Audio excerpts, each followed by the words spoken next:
kick off. We have just finished watching Chelsea away to Bournemouth. Chelsea, lads, you didn't get the win. Bournemouth, they didn't. Really should be beating them. Yeah.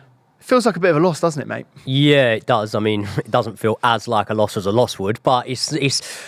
I think it's at that point now where we've sort of got to look at how we're playing at the second and say, if something doesn't drastically change, then we're not looking at a top 4, top 5 push, are we? It's the expectation. It wasn't good. No, listen, first half wasn't actually that bad. We had a couple of good chances. I'd say the best chances in the match, definitely considering that we hit the bar, definitely fell to us. And one thing I definitely would say is and this is a very, very small win to take, but I can definitively say that we are playing better than last season. I know, Brian, you said at times towards the end, around the hour mark, you were saying this reminds me of the Chelsea last season. But I think for large parts of the match, we look better than we did last season. But I'm not going to sit here and just be positive for the sake of it. It ain't that good. Before Josh jumps in, from a neutral's point of view, it was just way closer in quality than what it should be at this point. Like, I'm not saying Bournemouth looked like they were on your level, but you know, when we were talking about the billion spent, and I know that it's like, you know, you sold a lot and it's not really a fair representation of the squad, but when I'm looking at that team, I'm like, okay, maybe now a top 4 push is a bit soon. They're all young players. But to be going to Bournemouth, sorry, we'll get on to Brighton in a minute. But going to Bournemouth, you think to yourself, you should have more than enough, even if they are young, to blow them away. And there was one chance that really summed it up for me, and it was the Manchester City lad who you've brought in, Palmer. He's on the edge of the box, and you're thinking, just hit it. And he's not confident with it. He rolls it to the side, he overpasses, and it just breaks the move down. And there was a lot of that going on of like just bad decision making. And that's part of having a young lad. Had we not spent $1 billion, I would still be expecting us to win that. If it was the Chelsea that, you know, finished, 10th or whatever that season, I'd still be expecting us to win a game like that, and I'd still want to see us win a game like that. The only thing I would say is exactly what you said there in terms of the fact we're just not finishing our dinner, not taking any of our chances, and it doesn't bode well for us. However, the play that we're doing and the way we are creating chances, and look, this is obviously a massively glass half full mentality and searching for some sort of optimism which you need as a fan going forward, but the chances we're creating, I think any Chelsea fans got to sort of hang their hopes on the fact that, okay, once 1 or 2 players do start putting the ball in the net, then we kick on from there, because we are getting in the right positions. But then we saw us do it against Luton and we didn't kick on. Did you know, when you talk about chance creation, when I watched the chances being created, it was kind of scrappy though. It wasn't like we weren't watching a free-flowing football side that were well-drilled, that knew how to break the opposition down. It felt like 2 teams that were trying to scrap their way into a goal and hope for the best. Did you feel like it was better than that or not? I feel like we had a few chances that were like gilt-edged chances. Like Gallagher's, even from Mudrik's pass in the first half, our first proper chance. I feel like he should have slotted it. Like, I do think it is that simple. Like, we have lots of XG, and we go on and on about XG and like this opportunity to score like tap-ins, like very easy chances, and we just don't seem to be scoring them. And it's like, do you blame the guy up front? Do you blame the players passing the ball around him? Like, I think it's a bit of a mixture of all of these things, but ultimately we've got to start scoring goals.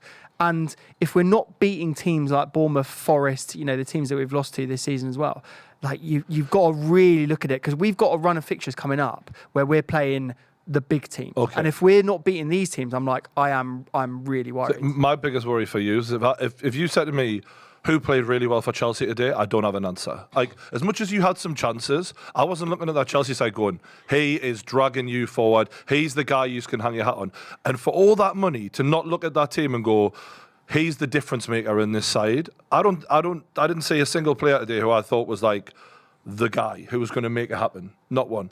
I think as football fans, whatever club you support, you're always willing to give your new signings time. So when you look at the likes of Anthony at Man United, right, it's now getting towards that point, and obviously he's not playing at the minute, but it's getting towards that point, if he was on the pitch, where you're going, is he what we thought he was? And then a lot of these signings at Chelsea now, say the ones that came in last season, and I'm barring Enzo Fernandez from this conversation here, but obviously the likes of Mudryk and other players that have come in. Sterling. Sterling, I think is very decent in a team that are doing well. And I don't mean that as a backhanded compliment. I just think that Sterling's not maybe got the sort of character of the guy that's going to go right and drag you forward. Like what I was asking for, exactly. Be the man. But I think in a team that's playing well, say for example, Poch gets it right and we do start playing good football, I think Sterling will be a vital player in that 11. However, the problem is we're looking at a lot of these signings, obviously Mudryk being probably case in point here, that you're looking at and you're going, okay, right, you've now made 21 appearances. You've got 2 goal involvements. Neither are an actual goal, both assists. And I get that you're doing it in a team that hasn't been playing that well, but surely, and I'm not wanting to individualise certain players, but No, we can throw Jackson in there. Like when you're describing that player, I'm thinking Jackson's the same. Like, good movement, does a little bit where you're like, oh, that looks all right. And then it falls apart time after time after time with him. There has been players in the past. This is my common trait. One thing you can always guess that I'm going to do is I'm always going to look into the past at other situations to try and draw reference and give myself maybe confidence, let's be honest, going forward. There has been players in the past, elite players like Thierry Henry, when he was a young player, that you thought you get into the good positions, but, and then obviously once it starts to come good for those players, it really comes good for them. I'm not suggesting that that's exactly going to happen with Jackson, but there's promise there. Do you know what I mean? And I would say there's certain players, although Mudryk sort of looked half decent in that first half, there's certain players that you're looking at and you're just going, say for example, Mudryk, Cucurella, these sort of players that we brought in last year, you're sort of looking at them and just going, yeah, might not happen for you. How much patience are your fans? Because I know we talk about the difference between real life Chelsea fans and Twitter or X Chelsea fans. Yeah. How much patience do you think you guys are going to have? Because you're looking at, I know it's only 5 games in, but 1 win, 2 draws, 2 losses, currently 14th in the table. Like, how long are they going to give Pochettino time before it really starts getting ramped up? I think there are some fans right now that are already saying, is Poch the right man? Wow. And I think that's absolutely mental, but it's going Is on. that the Rafa Benitez thing when he went to Everton, where he was almost automatically onto a losing thing? It's Rafa Benitez thing when he went to Chelsea. Yeah. Remember? It's the downward slope, though. It's the downward slope. You're almost playing, trying to go up, trying to impress yourself to fans that didn't like you in the beginning. Yeah. And,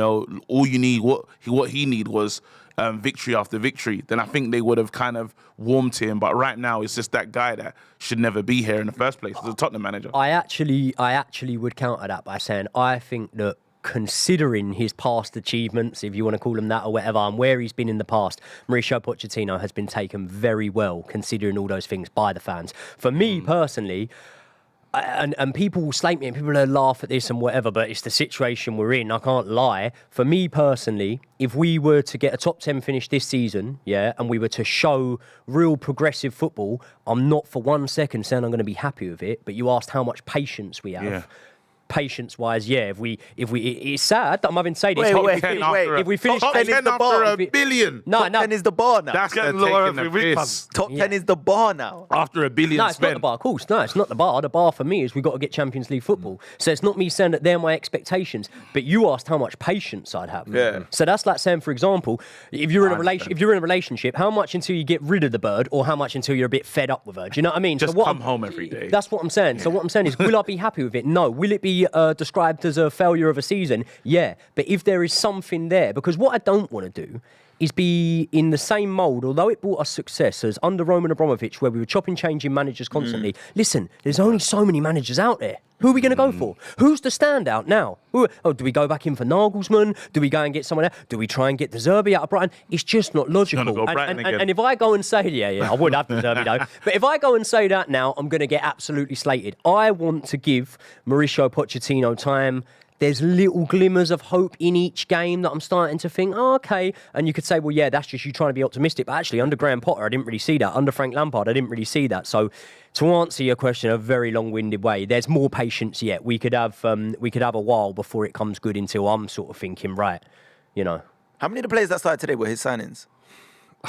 Define his signings. Like the ones that were made since he's arrived. I think this is what the interesting point is like we've got a transfer committee and he's part of it, but I actually don't think he's that. But I meant high under up his tenure, like since he's been there. Well, you've got five. 5, okay. Well, no, not 5, but if you include, I would sort of include Levi Colwell in that, because although he was originally at the club, I think the club was sort of half open to maybe seeing a sell, that it'd be 100% profit. We need to balance the books of FFP and all that sort of stuff. I think Pochettino played a strong part in Colwell coming back. So you'd say him, Ugochukwu, Cole Palmer was in there today, who was his signing. Malo Gusto was made before that. I think that Chelsea might have just, and I've questioned their transfer policy a lot, but I feel like they've made the mistake of going and spreading their wealth thinly across the board to build this squad, instead of going, let's buy 1 or 2 players, build a team around 2 people who are going to carry this side. And because when I'm watching that game against Bournemouth, who to me, when Newcastle play Bournemouth, I'm excited. We're going to win. They don't defend very well, right? But I was looking at that team today going, who is dragging you? And I don't know who you are building this team around. I think I have no idea. The context of this, though, and Lawrence Stewart and Paul Winstanley, the 2 co-sporting directors, did an interview recently this week just talking about what they've done in the last 6 to 12 months. And basically they were saying, they actually said this in the interview, which is very interesting they did. They said there were players that didn't want to be at Chelsea, and there are a lot of people that were pushing for moves. And so to say that, like, to go, oh, you should have only brought in 1 or 2 players. We had, I would say, 4, 5, 6, 7 players that were actively looking to leave. I agree with that. And so in that scenario, you can't just add 1 or 2. No, I'm not saying 1 or 2. What I mean is you first go, we need 1 player who's going to, like, let's take, for example, if I look at Manchester United, tell me who's dragging them to win. It's Rashford, it's Bruno Fernandes. I know it. Yep. If you said to me, tell me who that is at Chelsea, I haven't got a clue. And watching today, neither did Chelsea. We've got 1 player who wasn't on the pitch today that I would usually hang my hat on in Reece James, in terms of not saying Reece James is definitely going to be the difference maker, but you're on about strong character. Wait, you're that's bad though. We're talking of, not the right back. Yeah, but then also, like, there's Nkunku as well. He's been out for a very long time. He's another difference maker. Like, and they were also, like, all linking up together. Like, there was a very good link up with Reece James and Nkunku in pre-season. But guys, and also after $1 billion, look, I get this a lot as a United fan, right? After $1 billion spent, surely you can find that 1 player that is not the right back who's meant to help you get goals. That's supposed to be Nkunku is the guy that we hung a hat on as the signing to make a difference. And by all accounts, by all stats, by everything that he's done in his career, he was, like, also his age as well. He's going to be one of the most senior people and should be one of those players that drags us along. He's not been in the team. 4 months out. You say about a right back there as well. He's not a Gary Neville right back. He's a right back that finds himself in very, very not even just on talent, but in terms of where he actually is on the pitch. Okay, when you read the lineups on whatever website, you'll see him at right back. He's a right back that finds himself very involved in the build-up play, very progressed up the pitch. And the other thing as well is I'd completely agree and say we haven't got those sort of characters. So it's not so much that I'm, as I say, going on certain individuals and going, we shouldn't have signed him. It's more the profile player we should have signed. There was just nothing getting on wrong the with going and Chelsea getting history, though. Getting on the Chelsea history. If we said this before, you say Drogba, Hazard, Lampard. Yeah. You're talking about attacking type players. I get what Reece James is, but then he's not the person that you say, if we're going to get through this game, it's him that's going to be the difference maker. Yeah, it's him to be the difference maker. He can help. But I'm saying what we known you lot to be before. You talk about Malouda, and if you want to go back, if you want to go further back, but then it's like, I'm surprised that that's the player saying with all this money spent in the Enzos and this, I don't know what these guys do really. But when I'm watching you guys, I don't know what you lot do. He is that good though. Like, when you watch Reece James, like, he is that good. Like, he can get in an advanced position, and he can score goals and lay on his Is Enzo going to be that guy? Because judging from what I'm seeing so far, I'm not, like, he's a nice and tidy player and he's a good footballer, but like, they're trying to push him forward in the team, and he doesn't look like he has the ability to do the Frank Lampard style. Enzo is going to be, and I would argue already is, a world-class footballer. Is he going to be the guy that rolls the sleeves up when the rest of the team are underperforming and goes, right, fuck this, come on, let's go? Maybe not. And I'll admit that, but he will be a really, really good footballer once we get it right. I would agree with all of you. I'd agree with the exact same sentiment that we need those players that can go out and win matches. Yeah, you look at, not that they would have necessarily sold him to us, but Ike Gundogan, he went from Man City. That's the sort of player, profile player that we could have and should have bought in maybe. But one thing I also would say is the resurgence of Arsenal. That's someone that I look to and I sort of think, okay, maybe we're in a similar sort of situation to where they were a few years ago before things started going well for them. And I do think there's a time when we could have sat around this table in the past when we were looking at Arsenal and gone, well, who are the match changers? Who are the players, whatever? And it's not so much necessarily about who they signed. I get that Odegaard and players like that were big incomings for them. But a lot of players that we didn't think, you look at Granit Xhaka walking off the pitch and throwing the armband down and whatever. There was a lot of players that we didn't perceive having a rise there. And I do think that a good run of results can change everything. So I don't want to give up hope here, you know what I mean? So 5 games played, 5 points, 5 goals scored, 5 goals conceded. It's a lot of fives. So it's a lot of just, one step forwards, one step backwards. Yeah. In terms of fixtures, you've got Aston Villa next, which isn't an easy game. Home or away? It's at home, and then It doesn't matter. Then they've got Brighton at home. So those two games, in my opinion, we're going to find out a lot from those two games because Villa and Brighton are really respected teams now. They're the teams that you're fighting with to get top 6, top 4.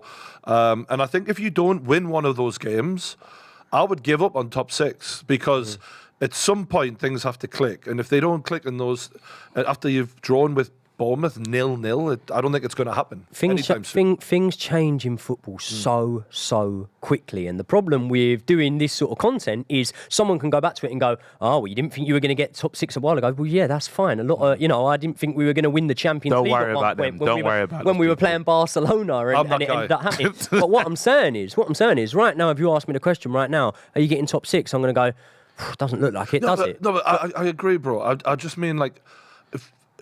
At some point, it has to change, though, if it's going to happen, doesn't it? Like, to do 7 matches and averaging, let's say you're still averaging 1 point a game after those 2 games, there's just no way that it's going to change enough with enough time to the end of the season. I mean, Brighton is a cup game, so we. Oh, sorry, I didn't realise. Brighton, lucky for you. Yeah, Brighton is a cup game. Yeah, very glad. Nobody wants to play Brighton right now, man. And we're going to get onto the reason why with KG, as he's now known as the Ten Hag Defence League. Oh wait, is it my turn? Is it? Are we talking about now? Well, we do have to talk a little bit about today's game. We got Arsenal away at Everton. A lot of people think that this is a bit of a banger for Arsenal.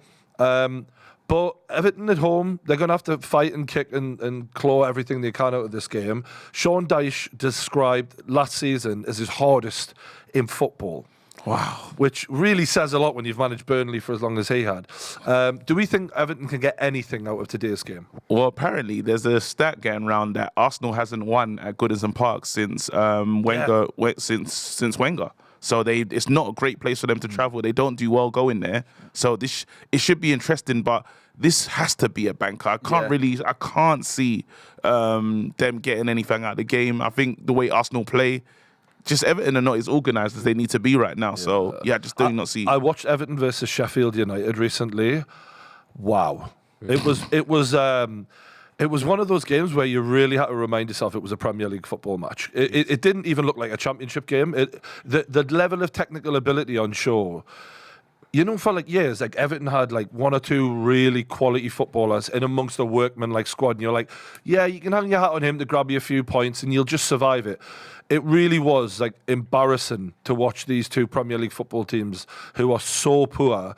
And I think if they don't work their bollocks off today, it's going to be humiliating. Yeah. And that's the question for me is because I remember when Newcastle got relegated, it was the embarrassing, humiliating defeats which then hammer your head into the ground. And then the next game, when you do have the quality in front of you that you might be able to beat if you put 100% on the line, your players just haven't got it in them mentally because they're shattered from the heartbreak. There's a few things that I've now realised and grown old enough and wise enough to stop doing that I have been doing for about 3 seasons now. One of them is thinking that Brighton are going to drop off because they don't seem to. And one of them is thinking Everton will be better next season and they don't seem to. And I look at Everton and exactly like you say there, you can't separate them from Sheffield United. I look at Luton, they're down the bottom of the league, right? I wouldn't say they're underperforming. I'd say they're just sort of performing to what they are, whereas Everton are a team that pound for pound are right down there. But I would counter it with one slight thing, and this isn't me saying I think they'll get a result today, but Brian, you must remember that first game after the takeover for Newcastle. Same manager, same players, but the first game, all of a sudden, the atmosphere is just different. And I know Everton hasn't officially gone through yet, but there's been a lot of talk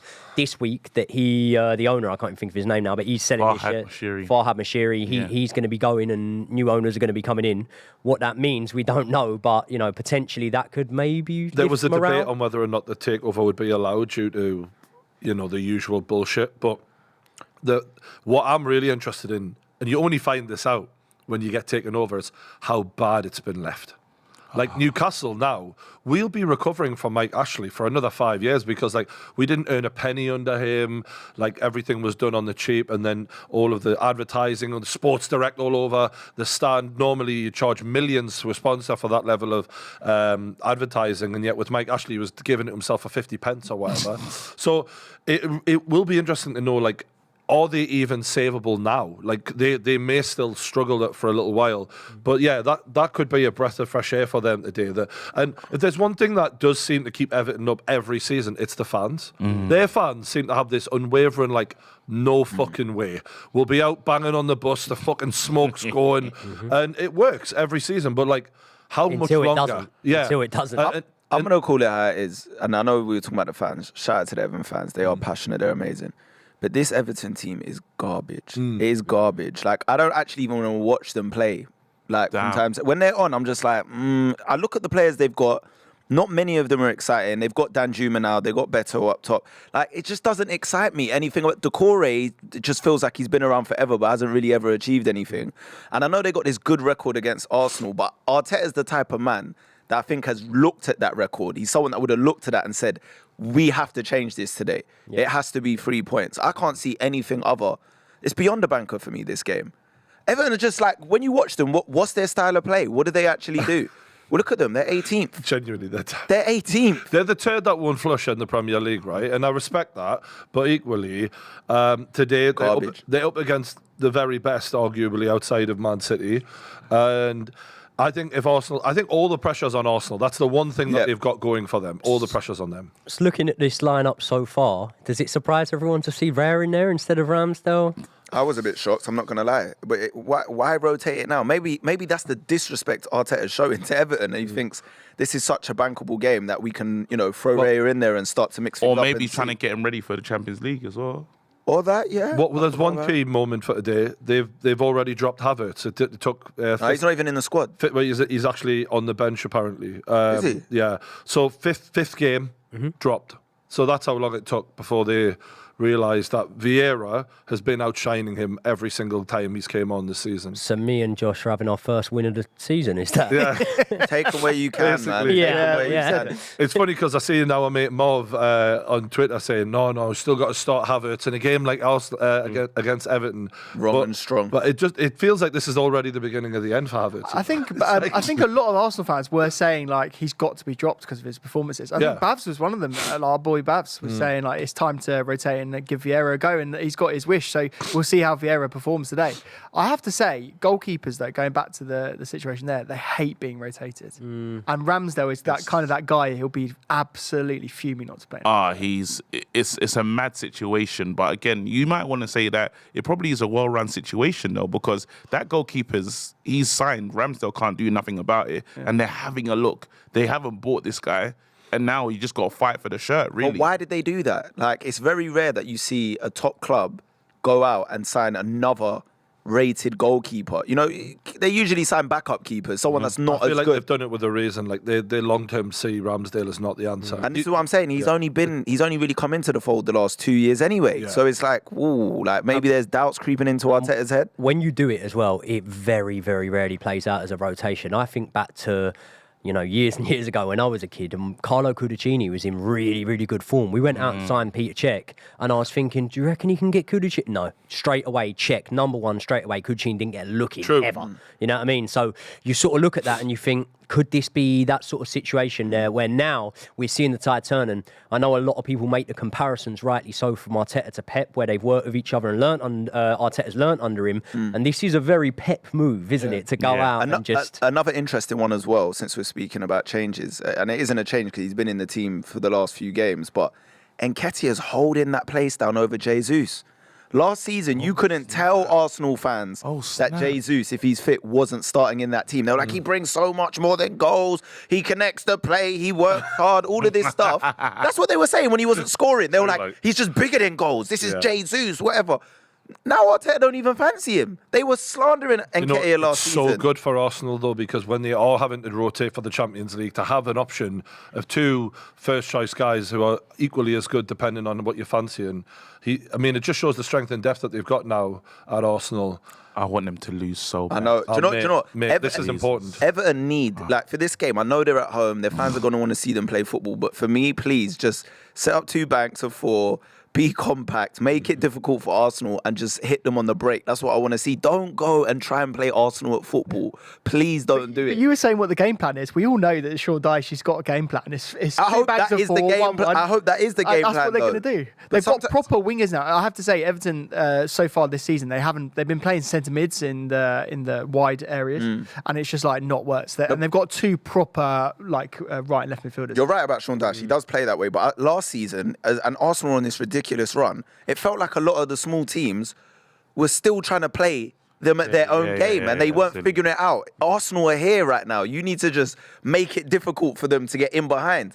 I feel like this season they've switched up a bit and they He needs to have the game of his life, though. Jordan Pickford. No own goals this week, man. He has to have No, the but game. that celebration he did after that save was brilliant. Yeah, it was. Wasn't it? Yeah. I have to say, though, we're talking about resting players for the Champions League. They're playing PSV. It's not like they're playing a massive European elite. So, to say, we've got to rest players for the Champions League, it's a bit, I don't know, They've just showed a stat bit for Pickford. weird. I don't know if you've seen that.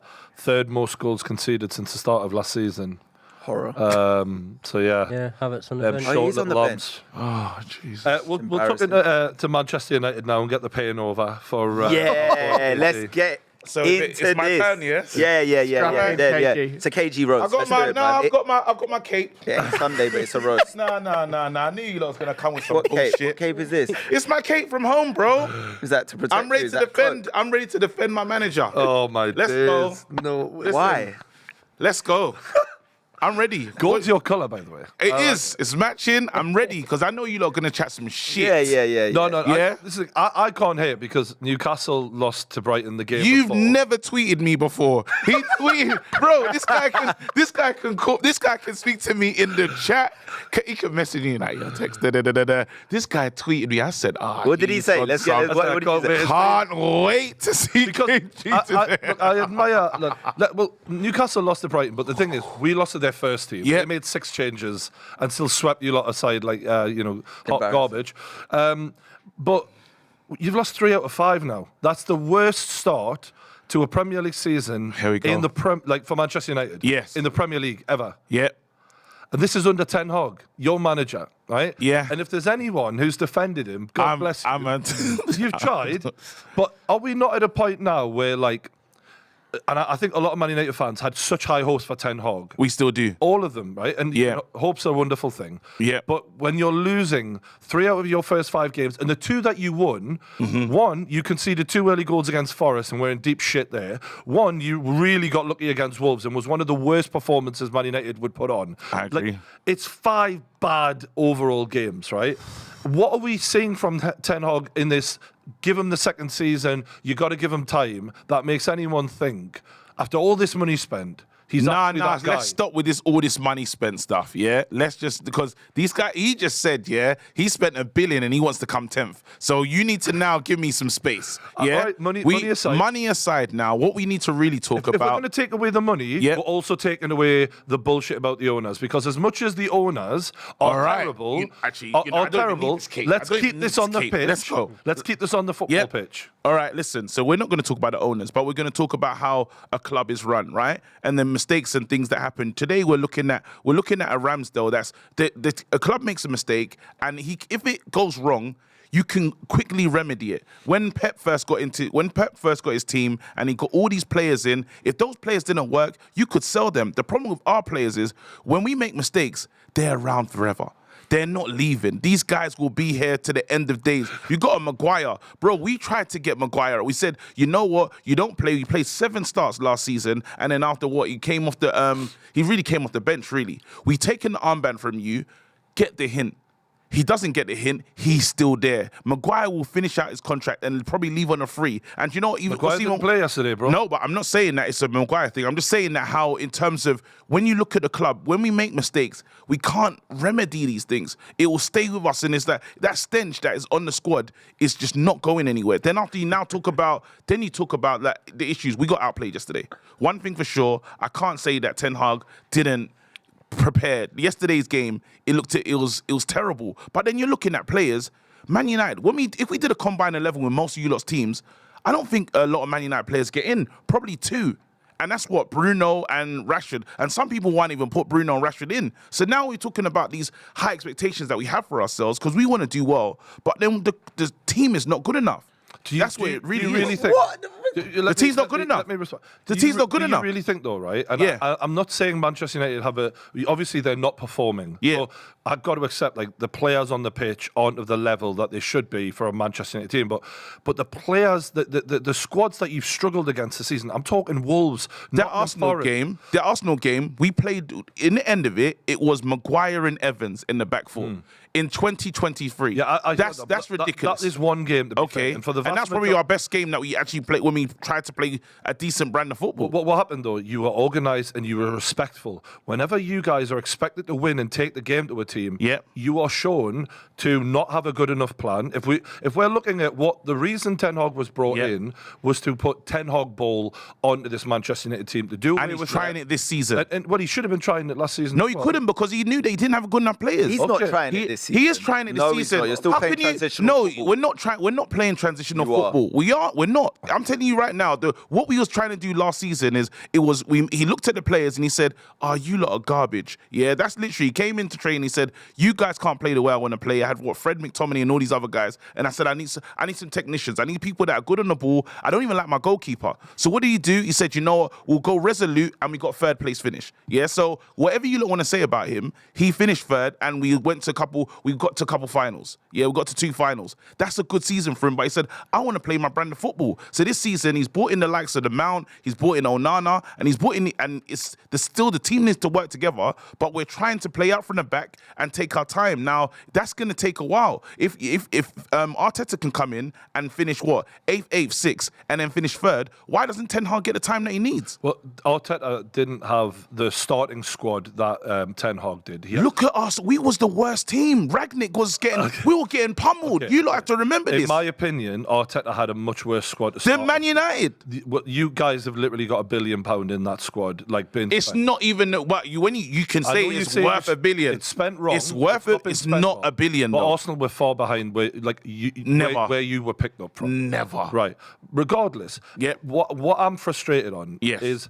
And it's the way Ten Hag is consistently given a free ride when he has been brought in to put Ten Hag ball into this team. De Zerbi makes 6 changes. You would not have known it. Why? Because those players in that squad, who he's had a pretty similar length of time to Ten Hag, absolutely understand what he is asking them to do. In that game, Ten Hag plays a completely new formation, the diamond, gets exposed, doesn't react, doesn't change, makes bad substitutions within the game, brings on Anthony Martial, is roundly booed. First time I've heard him even get criticised by the Man United fan base. And what was working was Højlund. He was a bit of a threat. But if you could have broken him, though. Again, the Man United, when the fans start booing, I heard Man United fans the whole time say, hey, we need a new goalkeeper. Yeah, that was the biggest argument. Shot stop is not enough. That was all the fans. Yeah. Now we got in this new guy, great kicking. Shot stopping, it's a bit ropey. Yeah, and now all of a sudden, choice. It was. But then a manager should be able to make a manager can make mistakes. We're looking at right now. Ramsdale's not in the team. Ramsdale's not in the team. If a manager makes mistakes and says, you know what, I can easily rectify those things. The problem with Man United is right now. I don't know if it's the budget that we have, but we can't do what we used to do. Okay. And that's you have spent a lot of money under Ten Hag. But you have to take that as guys. If we're getting it, where's the accountability, KG? Where's the accountability? You're just having on who? No, but you're making excuses for Ten Hag. Well, I'm saying that it's. I haven't seen any sort of criticism since we've started this conversation for the manager. No, because it's I think it's criticize. No, I will criticize Ten Hag. And still criticize. I will criticize Ten Hag, but then at the moment, so what is the criticism of Ten Hag? Give me one. The criticism of Ten Hag right now is when you looked at the team yesterday, I would have taken Rashford out. I would have said, Rashford, you saw clips of Rashford walking. You've seen Rashford, sometimes he's on the pitch for too long. So one of your better players, who is potentially a game changer, who just scored against Arsenal, the last game, you take him out. I'll take him out of the team. I would take him out. But if you look at check Man United fans, I'm telling you right now, with Rashford, there's times when he's been a bit too selfish. There's times when Højlund is there, passing so through the and he won't attitude of pass Rashford it. wasn't great, and there was a chance for him to cross to Højlund. He made that mistake. However, in my opinion, if you look at Man United, and this has been under Ten Hag from the get-go, if you stop Bruno Fernandes and you stop Rashford, Ten Hag has no other ideas. He has no other plan. He's a one-dimensional manager in that he puts everything on the match winners. He's relying on individual brilliance. He's not relying on a system. If you look at De Zerbi, Eddie Howe, Arteta, Pep Guardiola, like most other top managers, it's system. There's no way Ten Hag has built a system there. But his system is taking time out. I'm not going to lie. It's annoying how long it is taking because I do want it to. I don't see it in place. It's but I'm saying that Man United, how far and how bad we've been before we have been a counter-attack team. It's probably in our DNA, really. Get the ball wide, down the wing, let something happen. That's who Man United have been for such a long time. Now we're trying to be good in possession, look after the ball, and this is things that we're not good at. Literally, we're just genuinely not good at these things. And then the issue with we're having breakdowns in moments. You got the Sancho issue that's happened from nowhere. Do you not think that part of the reason isn't just the possession, though? It's like when you lose the ball, the tracking back, that's part of motivation as well. Like Casemiro getting caught out, McTominay getting caught out, Bruno Fernandes getting caught out, not tracking their men. So who's that on then? Who's that on? Well, even for the table, who's that on? Is that on the manager or is it on the players? Both. Because the players have been a lot of these players have got a lot of managers sacked. These guys have seen so many different managers. So that's a narrative that I'm saying from the Man United fan base of this lot will throw this manager under the bus. But like half of the team at least have been bought by Ten Hag. So to say that they've seen other managers under the bus, it's like, well, Rashford carried him for half of last season. If Rashford hadn't scored all those goals last season, he'd have been in the shit. Bruno Fernandes the same. So he didn't sign those, but they've been fantastic for him. He signed Martinez, who flopped at times yesterday. Obviously, Højlund he's signed. He's brought in the other lad who's just signed in midfield, the defensive midfielder. Amrabat. He looks good. I'm looking forward We'll wait to see what happens. I think he could be someone who really helps you guys. But he has signed a lot of these players. So to say that... And his first season was successful, though. This is the thing. Then tell me why you've but regressed. there were signs How that have you regressed? This is what I want to know, right? Last season you're saying it's success. But third place finish, 2 cup finals, you won the League Cup, cool. I agree with you. I think that's a good first season. It's a good first season for a second team season now you got to crack on. You've made more. You've made more. What do you mean? This is a madness. This is what is bad. I'm carrying on. I'm saying So this is what I don't understand. How have you regressed? How have you now made your worst start in Premier League history when you were supposed to kick on? Because I believe. Keeper, you've signed a midfielder. You've signed a striker. Okay, you missed the first couple of games due to injury. But why have you not kicked on now? Like everyone should understand their assignment. Everyone should understand the way you want to play and what he wants delivered. And it doesn't look like any of the players are doing that. And this is my critique for Ten Hag. I believe that we wasted time in the preseason. I went on the preseason tour and I was looking at a team and we're playing players that are not going to play and not going to be sold for any value. If you're selling, yourself, but every club does that in preseason. This is the funny thing is when I seen you said after preseason, I'm worried. We don't look good. So we're if you can see that then, and Ten Hag is the manager in charge of preseason, and they've lost 9 games last season, including 7-0 away to your arch rivals, and he got a free pass all of last season. When I was putting these same criticisms, they were like, he needs time. Well, you've had all that time, you've spent all this money, and now you're losing 3 out of 5. But let me give you this though. Let me give you this. I look at West Ham for a situation. Yeah, everyone hated David Moyes. Said his style, everything is not going to work for West Ham. Yeah, and they couldn't wait to sack West Ham. Now you're looking at what David Moyes is doing. I think the West Ham fans are enjoying it. Now, obviously, the Man United and the West Ham job completely different. Even if De Zerbi turn up at Man United, he will struggle. It's just the nature of the club, and whatever happens, there's more statements than points. Expectations higher. Expectations higher, but I'm saying that it's time. What we really need to start doing now is because Ten Hag's brought in all these players. Yeah, if this doesn't work, if Ten Hag gets sacked, we've got all these technical players that a new manager's going to come in and not like. But guess what, guys? They're not going to get sold. All of them will stay there till the end. Eric Bailly, and that's I the feel like issues. you guys have invested so much hope, and this is our guy. especially the Manchester United YouTubers, every last one of them, by the way, they have backed Ten Hag to the hill and went, this is the guy. And now... the whole fan base, when you guys are consistently losing football matches, you're coming across a bit delusional as a fan base because I'm like, and I don't mean that in a twat. No, it's fine. No, you can say it. It's fine. When you're blaming the Glazers, you're blaming the players, you're blaming everything aside from the manager, and the manager's the one who puts the team out there, picks the tactics, gets out the ball, loses away from home in devastating fashion multiple times, and yet he's exonerated from all blame. But then Man United fans will will say, well, how many times can we keep doing what we've been doing? It's like when you said this thing about yes, we had success in the past with sacking managers and this has happened, but with Man United, we've sacked some great managers. And sometimes you got to sack another one, mate. No, we can't sack another one. Argument. Well, you think he should be sacked? I'm not saying yet, but what I am saying is the fact that there is not enough pressure on Ten Hag is really astounding to me because we learn our ways. Fans are saying, well, it'll be the same under the Glazers no matter who's the manager. And I get that may have some truth into it, but they're not mutually exclusive. You can't just say it's either the Glazers' fault or it's Ten Hag's fault. Yeah, the Glazers are crap, but Ten Hag should be doing better. He should, and the killer is give him, like, he does need more time, and I accept that. But one thing Man United fans are saying this time is, we're not going to do what we've done before. We're the kings of saying, we said Oli out, we said, well, Carrick had a short-term little role, Ragnick, all these, we've had different managers come in, and it's not worked, and now we're saying, you know what? We're chilling. This is our bed. We're going to lay in it. I rate that because Man United fans have been criticised for not sticking by people. So, but it's like you've gone from one extreme to the other. It's We're like extreme. He's beating you up, man. Leave him. But the Sancho thing, I want to open this up to the rest of the table because we've had a bit of back and forth between me and KG. What do we think about Sancho? Is because they've basically said you're training on your own now. Is that harsh or fair, depending on what you know about the situation? I think there's a lack of forward thinking from Ten Hag because one thing you would say is, say for example, Chelsea are bringing players in left, right and centre and whatever. I don't know whether they're Mauricio Pochettino brought in players. We would only be able to assume that for the most part the transfers that Man United have had, the incomings, are picked by Eric Ten Hag. If not, there's an awful coincidental pattern there that it's normally people he's worked with or people that have come from the Dutch league and whatever. So you'd look at the players that have been brought in and I would obviously look at the fact that you let go of Anthony Elanga, yet at the time of doing that, okay, no one could have foreseen what was going to happen with Anthony. But what you could see... Sorry, interject.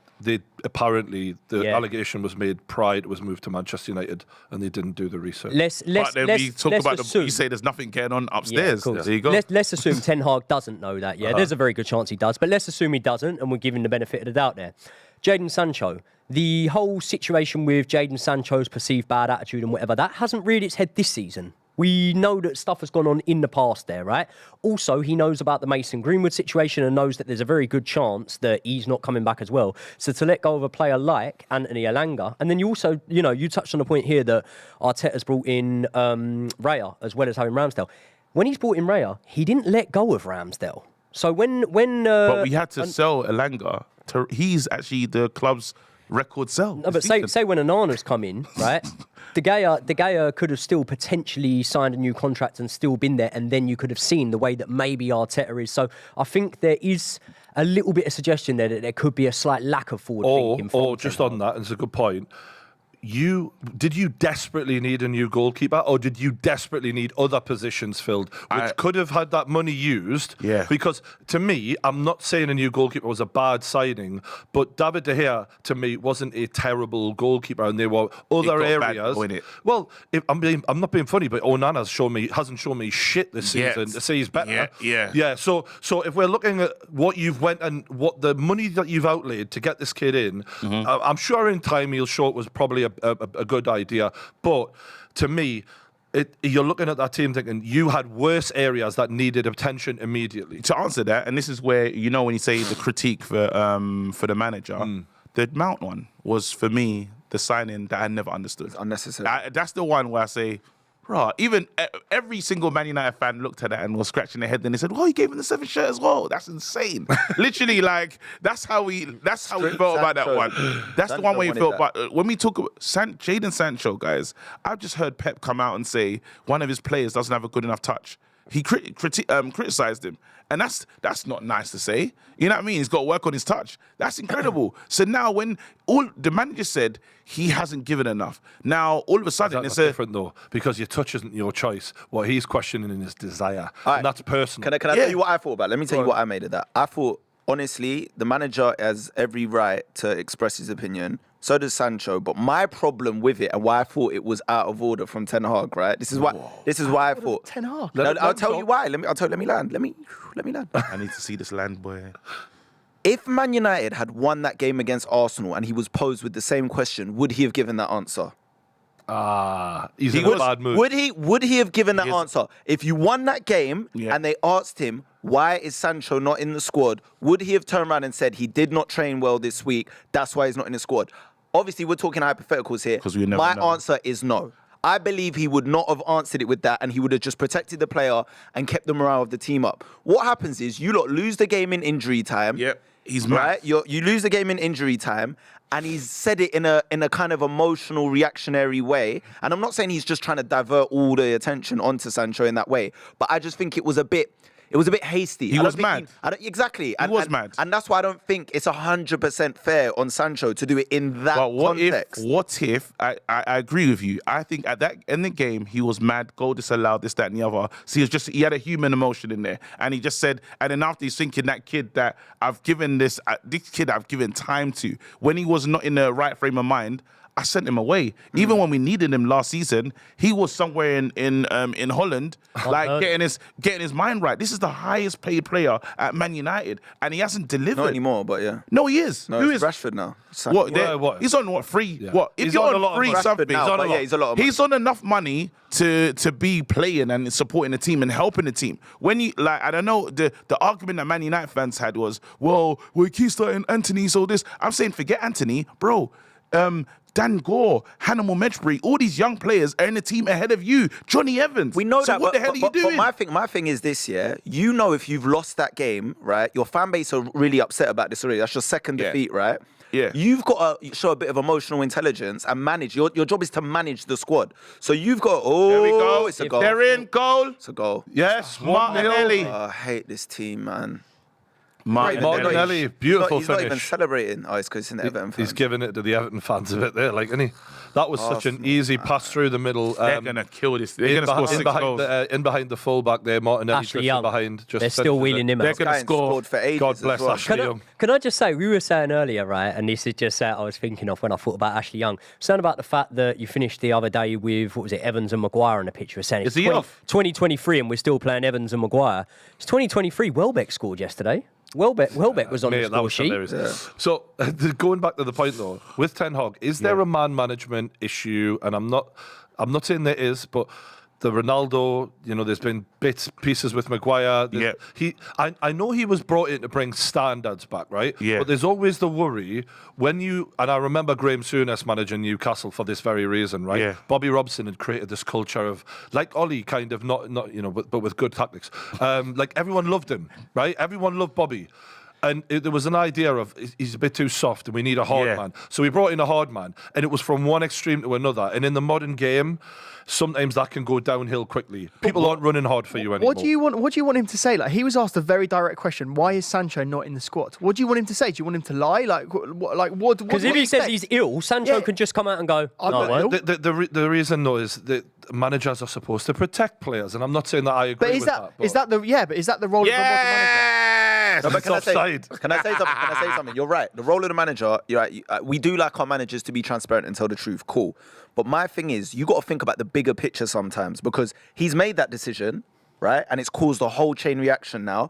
Because you've lost the game, which is already bad morale amongst the fans. Yep. Then you've made that statement. Sancho's responded, and look at the palaver now that's been created. Sancho's an idiot for that response. No, but that doesn't matter. Idiot, but can I say something? What did you call it just now? A response. Yeah. There will be no response. There's no reaction without an action. Do you know what managers have said about their players, But it doesn't matter. What I'm saying is, everything that has now transpired is due to what Ten Hag has said. No, it's due to Sancho's dumb reaction. No, it isn't. It is. You can't dress this up as anything else, bro. If Ten bro. Hag doesn't say that, none of this happens. What are you talking about? None of this happens. Bro, are you mad? None of this happens, and then we just criticise Sancho for not playing and not delivering, and then you just let the fans make their own judgment. When you got time, just you can quickly Google it. Even in half time, quickly Google the things that Fergie has said about any of his players. Yeah, but any manager. Bro, wait, hold on. Climate. That's like me saying, look what I tweeted in 2010 and today. Like, you can we're say, in a all right, we're in a sensitive climate now. I could say Pep. I could say any manager. I could say any manager, and they criticize the players. Don't use and Pep because they win. Do you think he's a good man manager? Do you think he's a good man manager? Yes, he is. Absolutely. He's a good manager. He's a good man manager. Even last season, because he hasn't been there that when long. they did with quite a the few run-ins Rashford, already. just imagine with the Rashford situation, Rashford was late. He didn't start Rashford, and he told us, he said, what do you call it? Rashford comes off the bench and he scores. Now the players, even Bruno, all these players they said Bruno and David De Gea was on a bus together, and they're like, rah, he's taking out our most effective player. This man is trying to deliver standards, and it sent the message to the squad. So now we praised him for that. Everyone's like, oh, well done, Ten Hag, fantastic management, this, that, and the other, good man management. Now this season, he does the same thing. No, let me know. He does the same thing. And a player that you sent him away, bro. You can't tell me that's not good man. He looks like a mug. If he doesn't do, Ten Hag looks like a mug if he doesn't do what he does. He has to punish him. He has to. He already punished him. He didn't have him in the squad. That's the punishment. If your guy Postecoglou goes in and a player actively doesn't train and isn't performing well and isn't doing what he's telling them to do, you go to him, right, you're not in the squad. Yeah, but I'm not. That's as simple as that. I have no problem with that. How is that any different from what Ten Hag No, but this is what I'm trying to say. I have no problem with him not including him in the squad. He wasn't in the squad. No one said anything. The match went on. Man United lost. Cool. Yeah. My problem is context. This is what I'm trying to say to you, right? Yeah. So even if they won the game and he decided to say it after a win, right? Remember the way you say things, your attitude, and the way you present things are important. Bad. Hold on. Yeah. You've lost the game. So my thing is, if you won the game and he came out and said it, it's a bit different now, and everyone's kind of looking, now it just looks bad on Sancho. What I'm saying is, where you've lost the game, because players train poorly all the time, at every club. How many times have you heard a manager, after a loss, come out and say, if this player wasn't selected because he hasn't trained? And then let me Craig, show me the examples in this moment, has any of you guys seen a wicked Sancho performance? A wicked one. In his time at Man United. Man United. Okay. So when you talk about players that don't train, you've got to train up Liverpool. Okay. The Liverpool game. Question. They're making him train alone now. Good. Well, the question was going to be, is that fair though? Because just to put it on the table, there's been talk about his mental health and how Ten Hag accidentally let that slip. He didn't let it slip. The media did. He didn't let it slip. Okay, he didn't let it slip. He's now isolating him, which, if you think mental health's hard, being isolated isn't great. But should he be doing that? Or and I've just got to ask the question. You know what? I can understand if you're not a Man United fan, I get that you hate me right now. Yeah, I don't hate you. Because I get it. No, because I know if someone's watching this at home, they're like, you little, just shut up. You know what I mean? But then I'll just tell you how one thing I'm going to be is very honest in how I feel about things. You see this? I feel like even mental health now, it's like it's being weaponized, bro. Like as soon as you talk to a player and say that's not good enough, now we got to think about his mental health, bro. You had a tweet up for like how many the whole of international break. Didn't think to put it down until he was driving back into Carrington. Yeah, it was pinned. He went to New York as well, right? Didn't he? Bro, he's doing up He's doing up like enjoyment. I get international break. Live your life, yeah. But the problem is, it's like as soon as I say something to you, I have to mental health, and as soon as you mental health, it's all cards are off there. Like, my mental can I tell you what I would worry about, right? If I was a Man United fan and I was a Man United fan that's very much wanting to back Ten Hag, here's what I would worry about. When Brian sort of said the sacking word there, straight away there was a reaction. But what I would say is this: we look at last season, right? Scott Parker at Bournemouth, he wasn't on a massively bad run of form. He got thumped by Liverpool. What he more did is upset the owners, and when he upset the owners straight away, he was gone, right?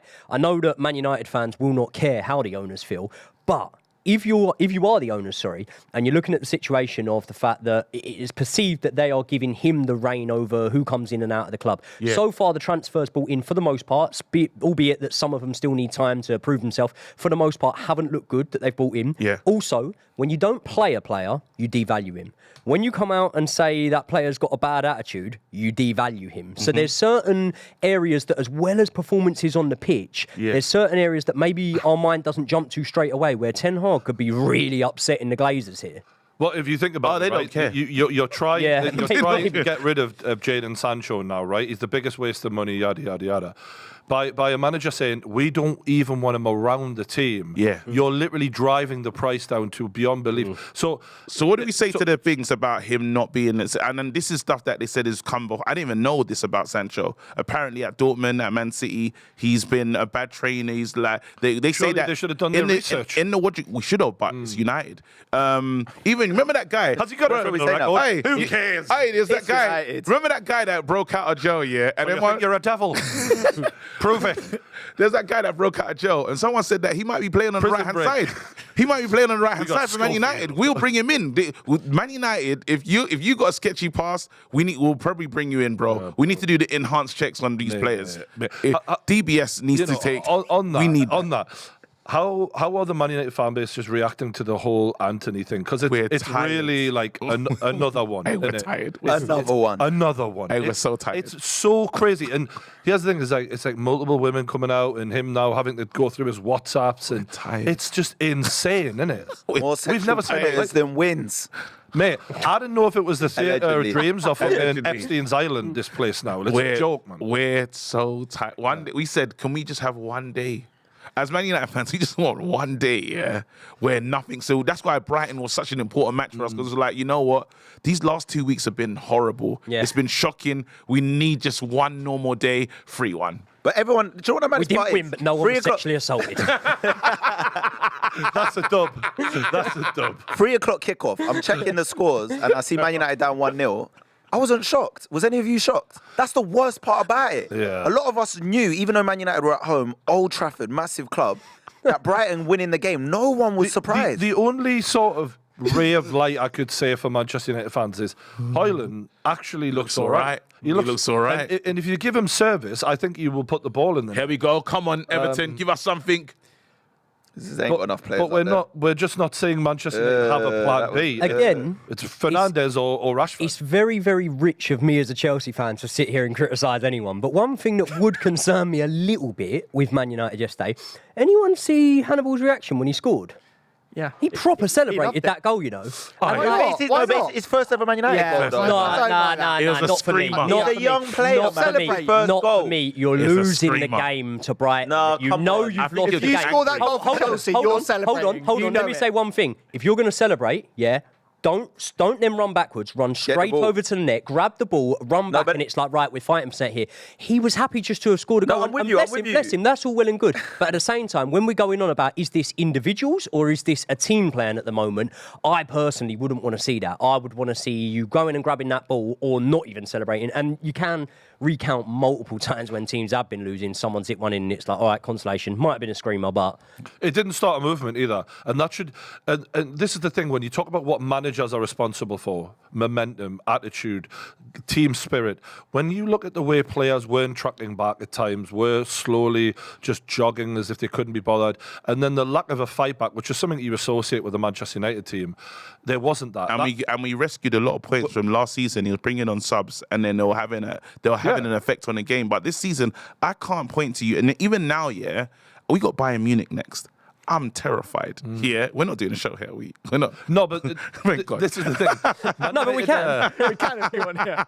But that was I've got my now. own I don't. problems with Milan, mate. You know what I mean? I just don't, my issue is I don't know how it gets better. Like honestly, these next two games, I can't even say if we win it. And I can hear there's a crowd, it probably growing on X or Twitter, whatever you want to call it.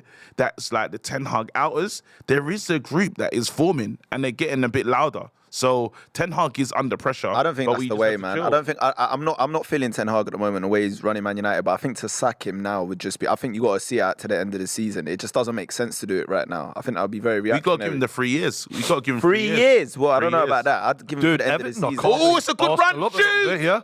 Go on, Pen. penalty. Pen. Nah. He kind of Soft. like. He looked for it. I mean, he looked for He it, looked The but cause. you know. I can't stand Odegaard. He, He's so he good, ran man. over the leg and then hit the deck, and Go know on. you've Still seen in. them Go given. on. Look at the overlap. Don't shoot. Wait, Why? man. That is so Everton. Oh That is so my Everton. God. Yeah. Hey, Go they on, had go a on. good fight though. 40 yards Still in. out, got great options, Why the- got yeah. passes in range, and he just shoots from was 40 bad. yards. It worked on the What was last that? season. What was that? These are experienced Premier League Look players. at this. Let's Idris have a look. Gueye. Everton Obviously. have actually won 4 Nah, out of the no, he last leaned 5 into games against Arsenal at Goodison Park. That's That's mad, isn't actually Yeah. crazy. If can't these lot had believe it. some belief, they can get something from this game. Foul. Man United, boy. Dark times, man. It's dark times. We'll get through it though. We got get through it to where? 8th. Can I just say, I'm not going to make it about Spurs, but I'm just basking in this glory a bit because we did that show at the beginning of the season and everyone laughed when I said our midfield is better than you think it is. You lot ranked it like 7th, 8th. I'm going to keep saying this to you every single I But just say, remember, can I just never, underrated Craig, our midfield. never forget, Actually, the enemy, my enemy. You're my friend, didn't it? Like I still hate Arsenal more than I hate Spurs. Yeah. I don't So know why right you now, hate I Spurs. need what I need you to do is your next game is against Arsenal, right? Yeah. I need a big win. I want the win. I need a Based at solid. the Emirates. We don't win at the Emirates. I need a big win. We don't bro. win at the Emirates. But I promise you, though, with what you've done today, not saying the hatred is growing, but I feel a certain type of way towards you and your Good, team. good, Yeah? good. So I'm just letting you Good, know, 'cause you was if you mess tried up, to laugh me I off the will show. be there. He was trying to laugh me off the If show, that you first show of the mess season. up, I will be there, Your bro. midfield's a joke right now, I'm man. going to be Bro. there, just So letting you know. where did you put United finishing at the start of the season when we did that Third. first show? And where would you put them now? Bro. Oh, They've I've got a got more 3 losses interesting already. question. Who finished No, higher, United or Chelsea? United. What? United? I think so. I don't take the piss. You They're ahead of us can't now. buy the position, bro. But you know the biggest disappointment this season for Man Try. United? For me, watching Man United anyway, Casemiro, man. We'll be all right. He is aged. He'll be all right. He has He's aged overnight. No, but this could come into where we're saying He'll about be all right. standards, right? If you have any business, any company, if it's not being run well from the top, right, eventually you can bring in new employees, right? You can bring them from a company that's doing really, really good. like But this point. eventually it's going to rot downwards. And when you look at it, right, Casemiro, when he came in, it was like he was elevating the standards. He's just come in from Real Madrid, right? Eventually, as time's going on, for me, I'm watching him, his performances are getting lesser and lesser and lesser. And is that the, like you use this word, is that the rot setting in? We were talking about him being the best DM in the Premier League. He was. Would anyone say that now? Last He was season- for 6 months, but now he looks like he's treading on a trickle. No, now I think he just needs, and this is when people say we don't have a system, it's not true. We have a system, but everyone has to play their part. And what's happening is people are not doing their jobs. So now I know when he went with a new midfield with Mount and this, that, and then Bruno, you could see he was left alone. Casemiro was doing a job of like the whole midfield. No one was helping him out. And we need the left back, right back, everyone the team has to press together. We have to do these Yeah, things together. I'm I not- will Two not see it. DMs that you need. Is that the solution? Well, to the we'll problem? see with He Amrabat. tried the hopefully. diamond, and that was absolutely ripped Yeah. to shreds by the overlapping fullbacks. Absolutely. I don't think there's any Right. point singling out players right now, man. I think just the whole club, and I mean this in the most politest way possible, just stinks at the moment. Like, Yeah. off Honestly. the pitch, on the pitch, the morale at the moment. There's a dark cloud right now with everything that's going on. All of these like court cases, the Sancho thing, the club coming off the market. There's just so much outside of the club. I think it's just affecting what's going on the pitch in general. Yeah. The morale's not there. Last season there was that feel good factor because Ten Hag came in. He rediscovered Rashford's form. Everyone was up. We need a big and win. now it's just Do you- not. do you know we the, need a do you big know win. the thing about this? More time with a manager equals better. Like that's just an average way of people look at things. Like, oh, he did well last season, so what's he going to do next season? Could be even better. Sometimes the impact it wears off. The speeches, the way off, and what you might be now saying from Ten Hag is just like the levels that he could get his players to last season. And I'm seeing it a little bit with Newcastle at the moment with Eddie Howe. Is like sometimes that first season's actually a peak. I'm not saying it will happen with Ten Hag or Eddie Howe, but it is a worry for me as a Newcastle fan. I said that Newcastle will Fuck have me. some. Mate, I'm watching Newcastle against Brentford yesterday, and we got the job done, but it was fucking just like you. I mean, we needed a penalty, and a bit like watching Chelsea against Bournemouth. You're like, where the fuck is a goal coming from here? Where's the player, the innovator in the middle of the field to drive a team forward and do what Kevin De Bruyne and Odegaard and them do? You know, we look out of ideas at the moment, and I think we've made similar mistakes in the transfer market where we've gotten signed players who should not have been priority. We've gone and got two young fullbacks who aren't starting any games. We've got Tonali, who's basically a like for like with Bruno. We don't have a DM. We don't have. We were linked with Schlobberseye. We were linked with Madison. Didn't get anyone like that. Madison is Mate, Madison. it's just brutal, man. It's Madison. It hurts that you know, and you think. Everyone should be looking at that. What Oh, the fuck wait, did what we was not he sign thinking? him for? What was he thinking? Yeah. Literally, Baller. I look at that and I'm like, shit. Like, because I think, can we all say around the table that Madison will have a better season than Mason Mount? Definitely. So I have a better one than Bruno. So I don't know what you're talking about. Bruno didn't even show up in big games. There's, I told you there's he's a fraud. There's a lot of banter on the chat. People are saying that you're going to have to sell Rashford to rebuild this team. See, look, and this is what you weren't having it. When I was talking about Rashford, he said, what do you... Well, he How only, would just you scored, feel? he only just scored 30 goals. How would you last feel season. about that? I'm not selling Rashford. I'm still, What's the that's boy my one guy. day? Rashford ain't going anywhere. I'm not selling Rashford. And Man United will not be able to do it.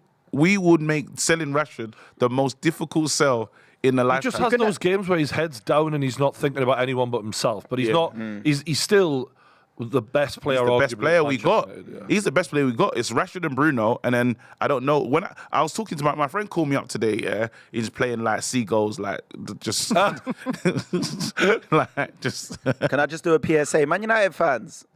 Where are you in the WhatsApp groups? I can't see any of you. Oh, we're still there. All my Man United fans. What do you mean? No, can I just say something? All my brethrens in the Yeah. WhatsApp groups, ghost, Casper, can't see them. Either they're not To paying what's best, man? either their data's run out. What? Or they haven't updated their WhatsApp messenger. I don't know what's going on, but I cannot see them. They had all the chat last PSA. season, and they're gone. PSA Disappeared. to them fans that God. PSA to the fans that he's talking about in them groups. You lot need to respond. Don't let a Spurs fan do this, Respond. fam. We got Respond. the super chats because shout out the super chats. You can get them in now on the channel. Don't forget to like and subscribe if you haven't already. It's because United give players Saudi-like wages, which I mean they kind of do. Do they? They give big wages out, Man United. Like if you're looking at their wage brackets in the Premier League, it's right up there. Also, another player said, Rashford is just a slightly better Walcott, KG. Check the appearances and goals. He's left the table for this point. I waited for Exactly. That's not. I don't think he could handle it. And then another one who says, Pep told Nunes before the interview, Ten Hag publicly assassinated Sancho. Sancho wasn't aware he wasn't training hard enough. And TG and Ian Pep. Okay.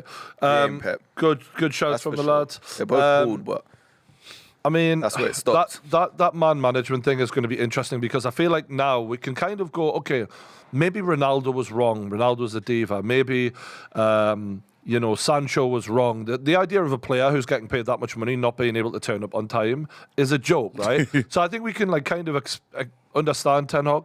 But if this happens again and again, then you start saying, Then you say, who's what's going on with who's you? the problem here? Because Ten Hag doesn't have what is like... like Ange. Ange has a manner when he gives these interviews that is warm and like father. We don't know him yet, though. We don't know him yet.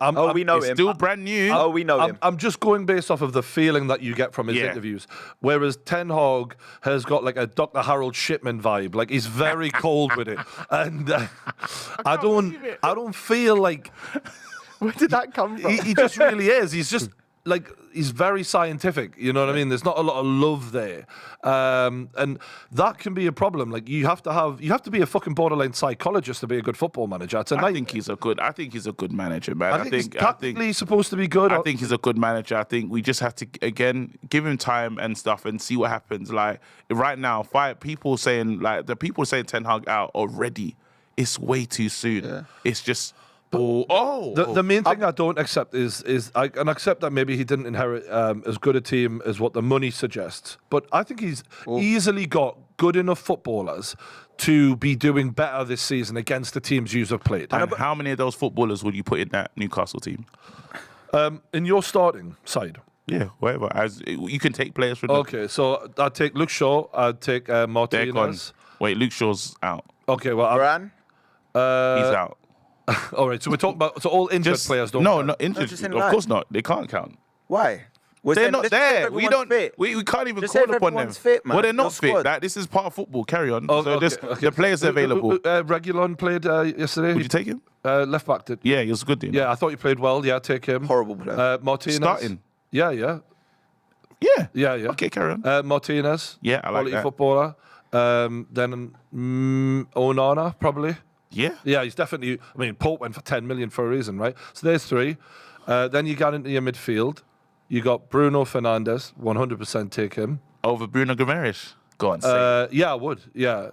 What? Definitely. Where's that come from? You said he was Bruno's top levels midfielders in the league. Bruno's levels have not been the same as, Josh, as you Bruno know- Fernandes. you I know can't this- believe you he can't said. change Are you that, Brian, you serious? can't Are you change that. serious? Bruno You can't Fernandes change is like one. this. Bruno hope the Shaq can Fernandes is see 100% outperforming Guimaraes. I No- believe that, but no way. I'm surprised you're saying No, you've but- never said this before. Towards the end of last season and this season, This it's is been fresh clear. It's been information. clear, yeah. Who else played in the midfield three? McTominay, Casemiro. Casemiro, and who was the other guy?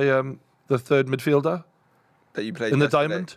Casemiro, McTominay. Yeah, McTominay and who else played yesterday? Fucking hell, he must have been a great one even You've got remember. Casemiro, McTominay, Eriksen, that's Fernandes, it. Rashford, Eriksen. Højlund. I think you could Eriksen all argue day long. if you right, just think about it, course right? you would. Think about the Newcastle team that played yesterday.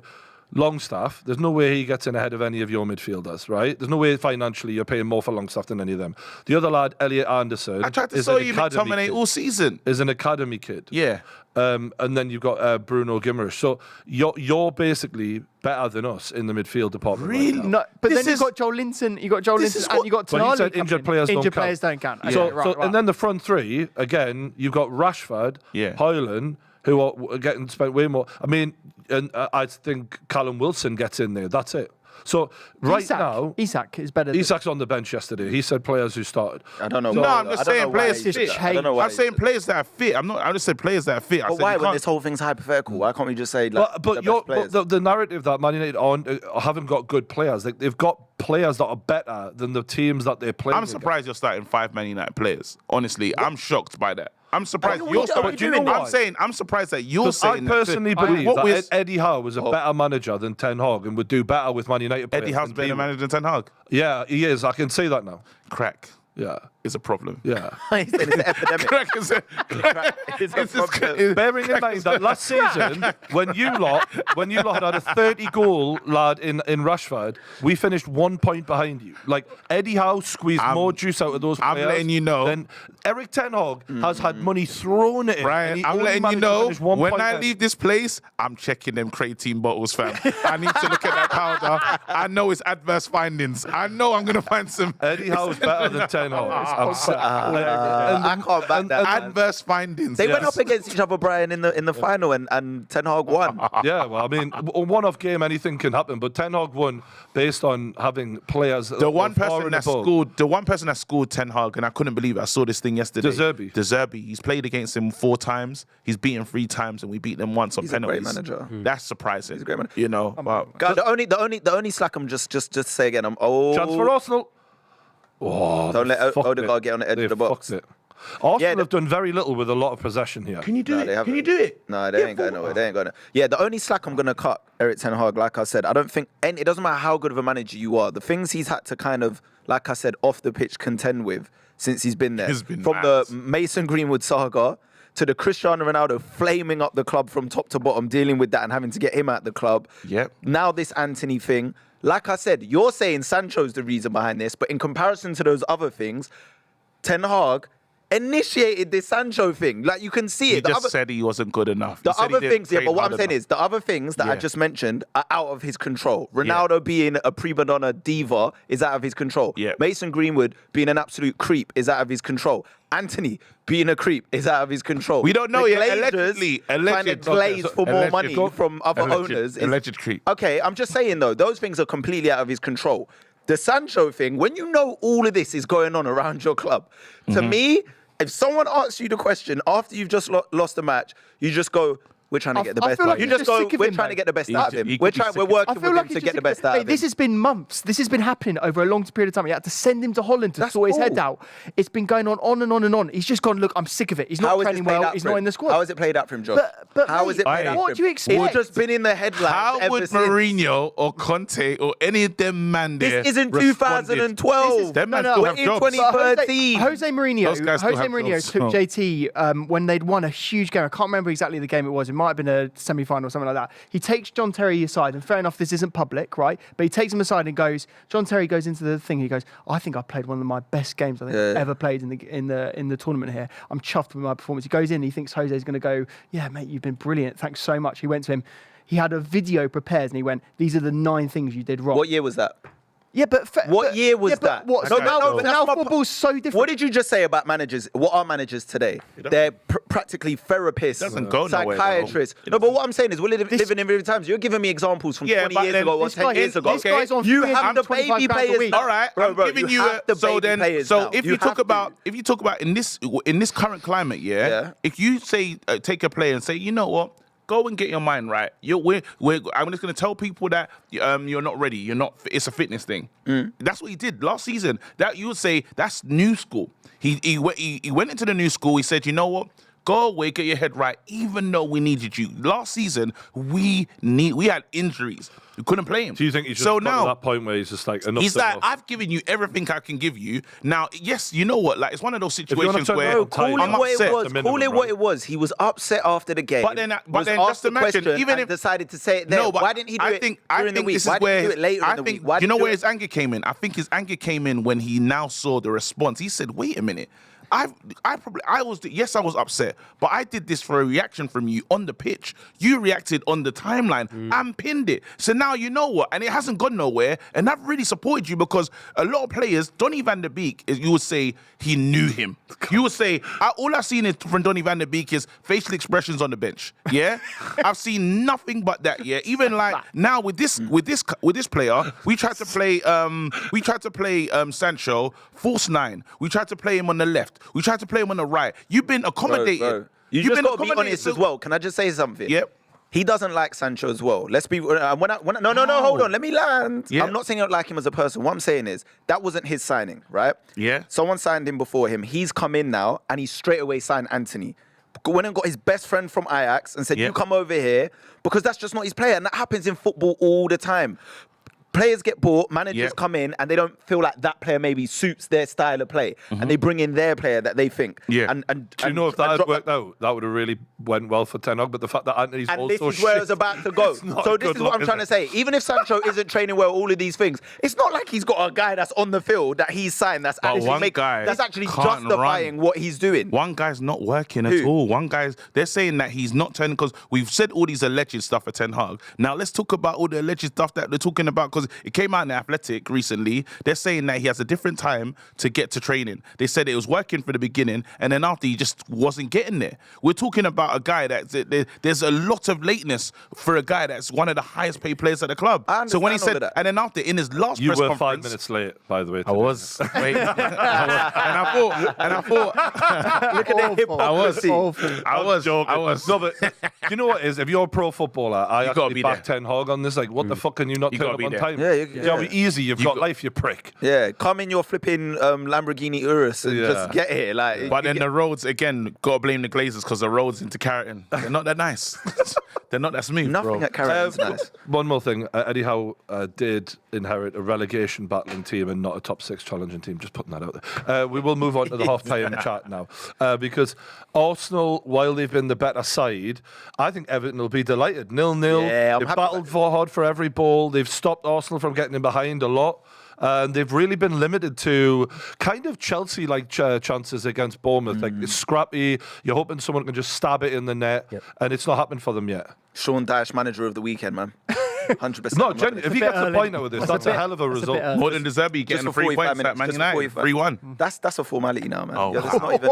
I can't wait, No bro. one did. Anyone really expect Man United to win that We game? can't talk Hold your about hand Man up. United Like, We anymore. can't talk about Man United for the whole Yeah, thing. we can't talk about it I do think we were mentioning about Jesus being on the bench. This game is crying out for a Jesus right now. Someone who could play a bit of football and actually open the game up for Arsenal because Everton are doing a good job of just holding their line here and they played the offside for the goal. That was disallowed. And yeah, I've been quite impressed by Dyche's side here. They battled hard.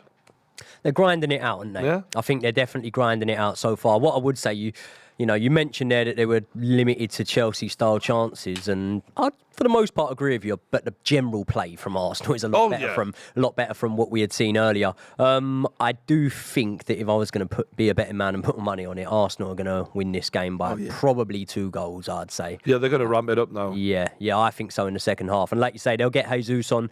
Possibly might see Kai Havertz off the bench and a few others. I'm not saying he'll make a massive game changer, impact, mate. Game changer. Yeah. It'll come on. Weren't you surprised by Martinelli's come off? Like that could be because he's been a big part of what they do, the good stuff they do. I still think Trossard's a really good player, but Martinelli's been a good part of everything they do well so far. It's funny because when you look at the stats, Martinelli seems to be the better player than Trossard. But when the eye test, I prefer watching Trossard. He's such a nightmare to play against. Do you not think that expectations come into that as well somewhere? Because I would agree with you. I actually think that Trossard probably is the one that excels out of the two a little bit. But I think that sometimes when you've got a catalogue of maybe a season or two where you've seen one player perform in the top side to a really high level, and then you get another one come in from Brighton, which obviously we know Brighton are a top side now, but maybe we didn't have that initial expectation of him, that we're looking at Trossard and we're thinking, God, you're really, really good. This is where you got to look at the boards, and we're talking about, you know, a dysfunctional board with Man United. Arsenal have got players in there like Raya and like Trossard here, that if there is a mistake, if there's one tiny thing that goes wrong, Trossard comes in and is just as good as Martinelli. Raya comes in, is he even better than Ramsdale? So, like, when you talk about management and the way that clubs are run, Arsenal are right up there at the moment. A club that's been run incredibly well. And that's why when you see it on the pitch, like you see Chelsea being run in a certain way, and maybe we argue that we're not being run very well. Then you look at Man United not being run very well. We're at the bottom of the table. It shows like clubs that are being run incredibly tightly well, they're right up there. So credit to Arsenal for that. And that's why they'll probably win this game today. You talk about Brighton. We focus so much on Man United, but and without going into the Man United game specifically, because we've done that, but Brighton really look like they're one to watch this season, and potentially, like I think we were talking earlier about, we've got in our minds we've got Man City and then probably Arsenal, Liverpool, second and third. Liverpool second. Yeah, they're looking real strong, both of those. And then we've got that fourth place, potentially fifth, depending on what happens with the Champions League settings. Could Brighton or a Spurs or someone who really we didn't really think would be that fourth team, could either of those sneak it this season, do we think? I think the mini table, there's tables within the table, like I've always said. So the top one, I think you can guarantee that Liverpool, Arsenal and City are obviously all in there. Then the little mini table below that, I think you're looking at Brighton, Spurs, and actually, I know you might go against this, Brian, but I think Newcastle as well. I think that's the little table, and it might change as the season goes on. Now, I say Spurs in that, and obviously, out of the teams I've mentioned, you'd say, well, Spurs have had just as good a start as Liverpool and just as good a start as Arsenal, maybe, and I would actually agree with that. They're the only team so far that I think, okay, I just want to see maybe, and I'm not hanging it all on this one game, but let's see how they do against Arsenal. Let's see how they do in the bigger games, and then we can have a bit more, because Brighton, we've actually seen them in big games so far. Whether or not you think Man United are going to have a good season, we have seen Brighton in a big game. Obviously, we beat Man United as well, though. Yeah, what, Spurs? Yeah, 2-0. Yeah. We beat Man United. This is what I'm saying, but I hear you. Really good though. We started really good, and we missed a lot of we messed up in the beginning of that game. I would say that if we we didn't, so we can't even. It's a waste of time. I just think the thing that gives us the edge over a lot of those other teams is, one, I think the quality of players we have compared to those teams. I think the managers are doing phenomenal at Brighton and all the other surrounding teams. But if you look at our team, players like Heung-min Son, Kulusevski, I just think these are just a bit cut above players, do you know what I mean, in terms of quality that we have. Also, I think the fact that we don't have Europe, Brighton have Europe, don't they? Europa League. It's a big All those other big teams have Champions League.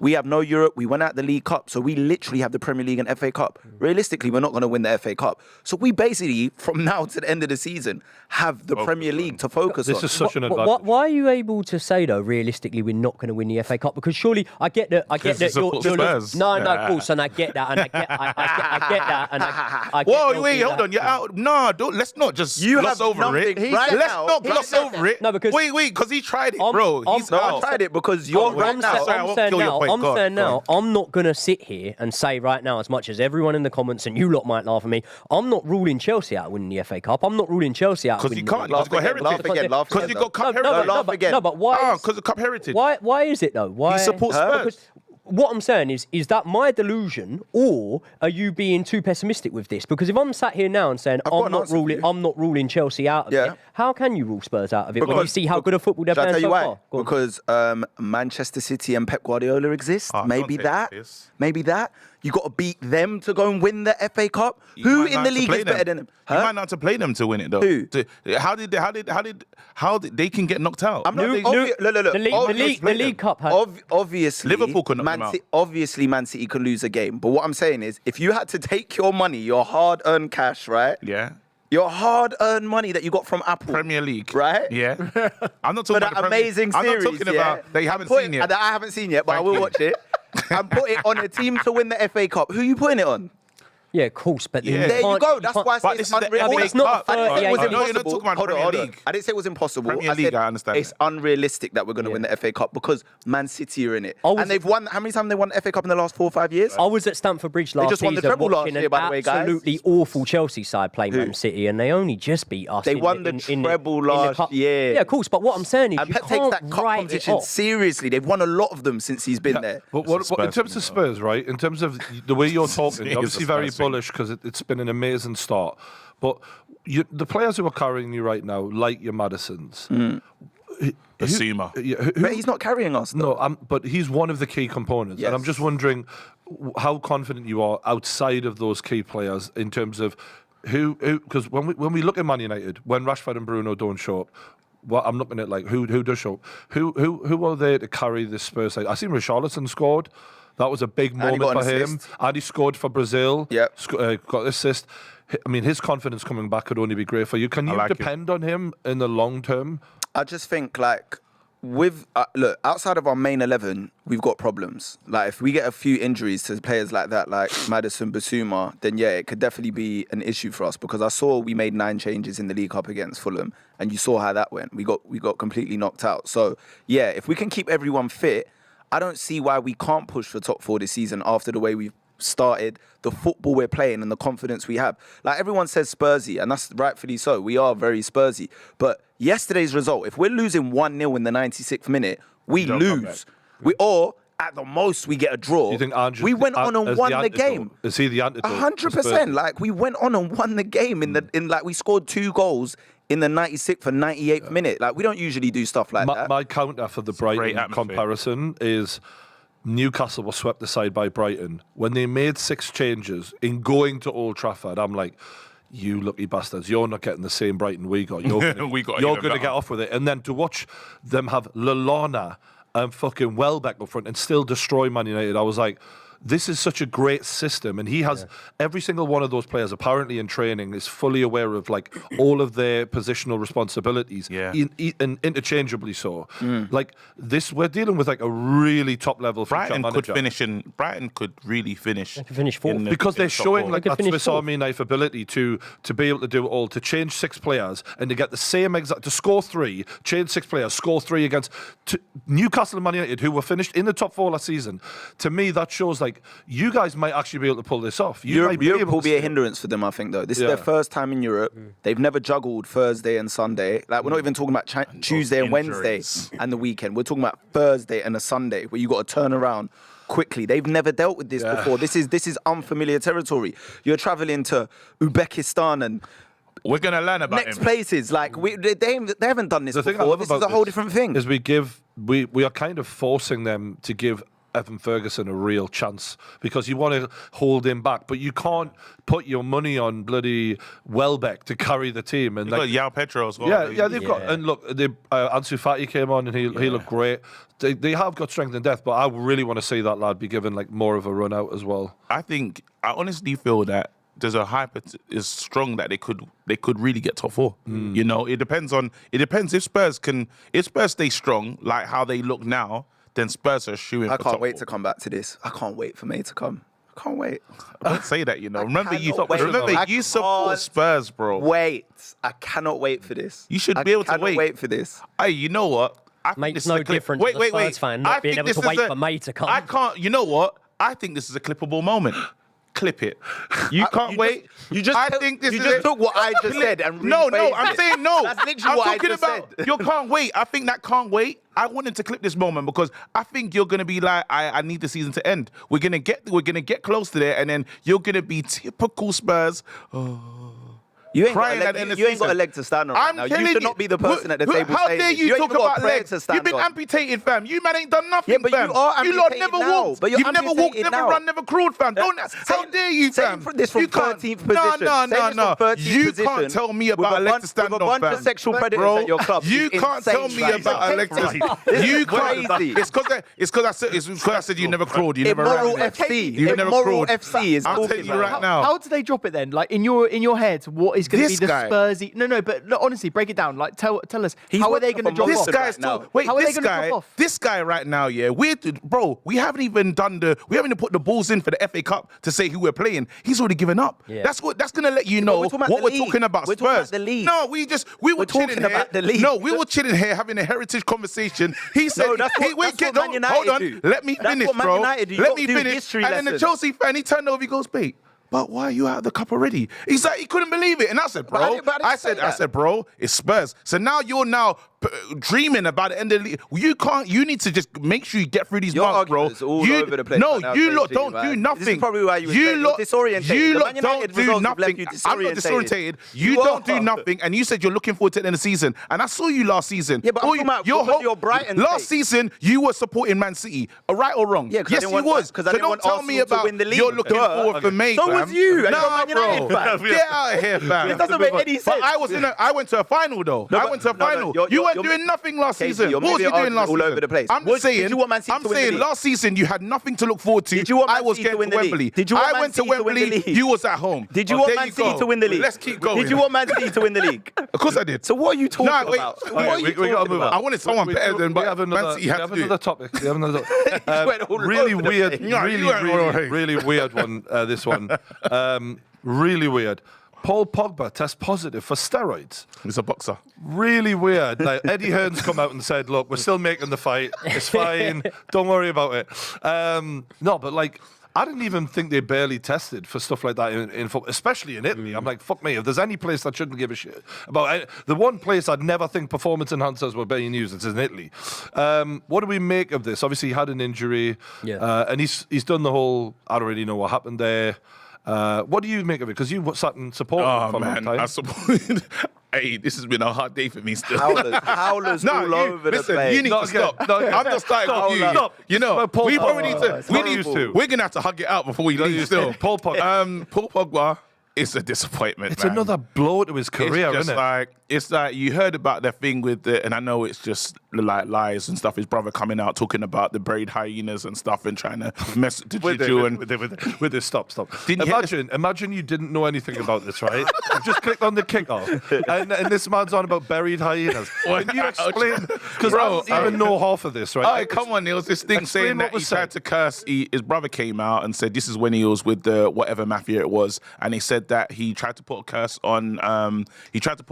Mbappe. Apparently, he buried a hyena at Old Trafford. A hyena head. Sorry. Who buried what? Apparently Pogba did. Yeah. Paul Pogba buried a hyena. That's what his brother said. That's what his brother said. He said loads. It's all there. To be fair, that does explain a lot. I'm saying the hyena head. Because if there is a curse going on, I'm saying that hyena head, is activated It's right got a now. lot to answer Because last season it probably wasn't really part of the soil. Yeah. This season with the right hand side, He's gone. this His head's season with the totally right gone. hand side. No, but it's mental. I feel sorry for him because This part of the soil. it's fully decomposed now. It's there. hey, this season though, It's on the penalty spot. It's fertilized.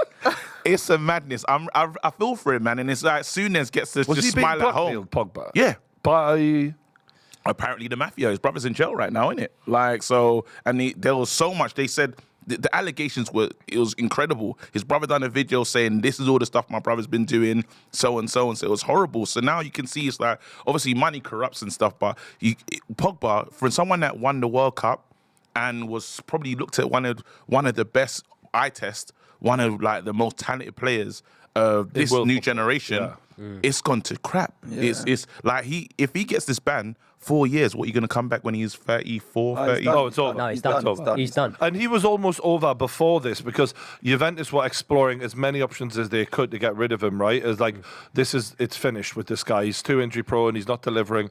But to then be caught on a performance enhancer when you're not even performing, it's even more embarrassing. What did he actually test positive for? Because if it was human growth hormone or something like that, that's very commonly used amongst boxers, MMA fighters, any sort Didn't of Messi athlete. use and that? and it will be one as well that a lot of athletes will use when they're coming back from injury. So there's obviously been It was allegations. testosterone, mate. So it was a Testosterone, steroid, yeah. Still illegal, though, can we just say? So he's got bit of HGH in still a illegal. nutshell. He's got the mafia after him.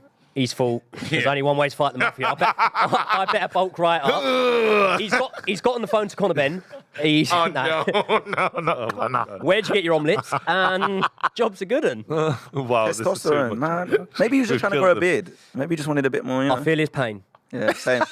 Yeah. We're both. Yeah, at least you got more than me. though. Manscaped? And They are a friend the of the family. downfall of Pogba, as much as we're having a bit of a laugh because of the mental, like the crazy story, but like to see how good he was Yeah. at that Juventus time, when we had Arturo Vidal next to him and some of the other great midfielders, and the way they dominated games. And then winning the World Cup, and then going to Manchester United, and he wasn't as bad as what. I mean, he got a lot of grief from Yasunas. He wasn't terrible. Yeah. He had some great games for Man United, but to see him now, it's like, wow, this is really. It was like an Eden Hazard level of just crashing. Even before the positive test, I remember as someone whose club does a lot of work in the transfer market, at one point when we were very short of midfielders, someone had floated the idea, said, Pogba's on the market.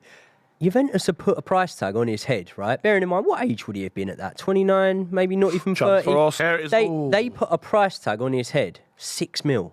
6 mils by Pogba, and I get that the wages are astronomical, I'd do it. but it's like, It's a goal. Great Great save from save. Pickford. Great save from Vieira. Pickford. That was a hell of a save from little T-Rex arms there. Bless him. That was unbelievable. Has Pogba come out and denied any involvement in it and said he doesn't know how that's got in his system yet, or? He has denied it, yeah, he has. Right. He's effectively using, well, he's not officially said this, but I'm sure they're going to. It's like a tainted Tainted supplement. Yeah. A wild boar or something like that. Yeah.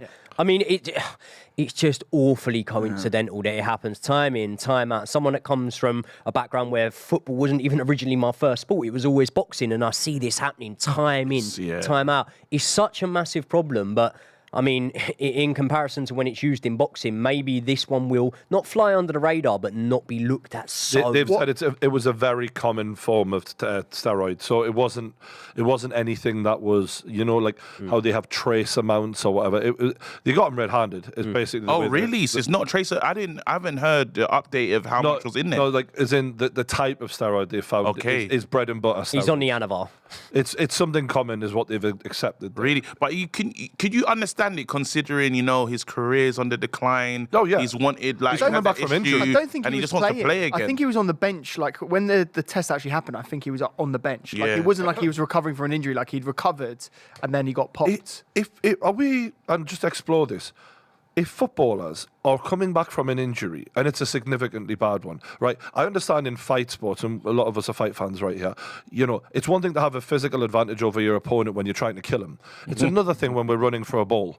And if you're coming back from a bad injury and you're trying to rehab, I personally have no problem with any footballer going on a cycle of performance enhancers to recover, then naturally coming off them so that it is impacting. But it says it stays in your system, though. Yeah, You have well, that I big mean, How long? advantage. I just don't see how, it's one thing punching power to knock someone's skull off, but it's another thing in the way you're striking the ball and running ever so slightly quicker for a period of a couple of weeks while this comes out. All right, so same player, 90 minutes scores a screamer against you guys and you get knocked out. Well- How are you feeling about this little He's got a cycle? good point. What was his injury? Was his injury a tendon issue? Do you He's remember got what he loads did? of injuries. Like what did he actually do? There's so many different factors as well of what sort of enhancement it can give to your performance. I mean, and when you were saying that, Brian, it's funny, one of the greatest footballing minds of our generation in Pep Guardiola, he tested positive for steroids during his playing career. So, there clearly is He did? reason. I didn't know that. Pep tested positive, yeah.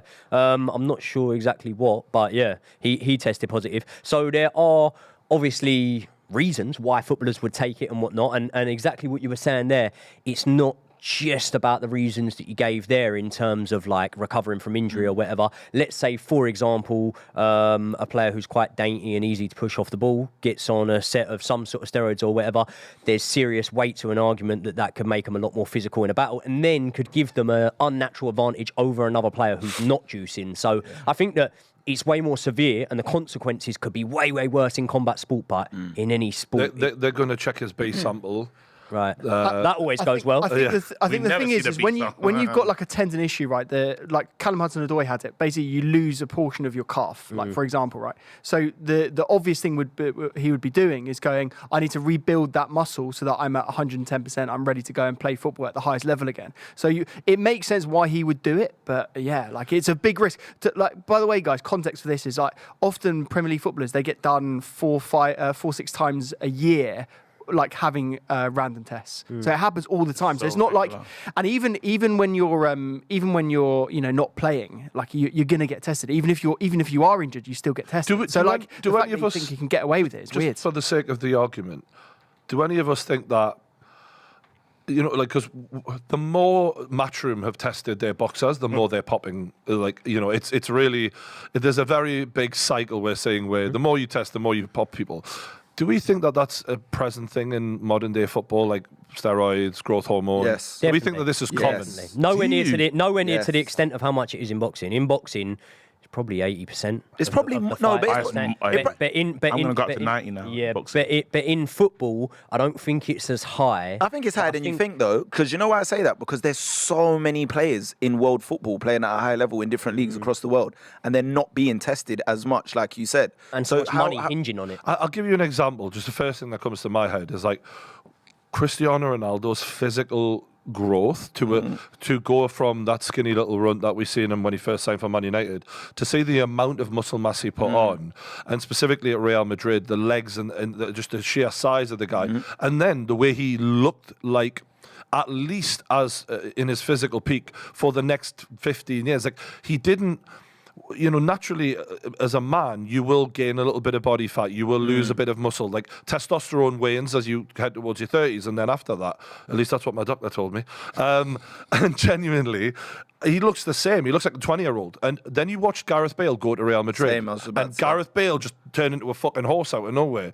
And He said it's a Real Madrid thing. Yeah, well, you know what's happening with Jude Bellingham. Well, we're talking about. gonna We're be a talking monster. about Pep Guardiola popping, when he was at Barcelona, I think. But I just wonder, like at the highest level, and we look at the running levels that teams like Liverpool have been able to go to, and I'm not pointing the finger, but APO was used heavily in cycling. Just so that your endurance You think they could be. could do that in the Premier League, though? Well, I mean, I'm not saying they are. I'm asking, do we think so? Because if there's one thing that you watch 80s football, early 90s football, and you watch how slow they run, and you watch how slow the game is, and people talk to me about the 1999 Man United team versus these teams, and it's not even about the technique, it's about the level of athleticism. And like human bodies have not progressed much in 20 years, but the fucking output of these footballers has, and I understand the diet, training, Nutrition. I get all that.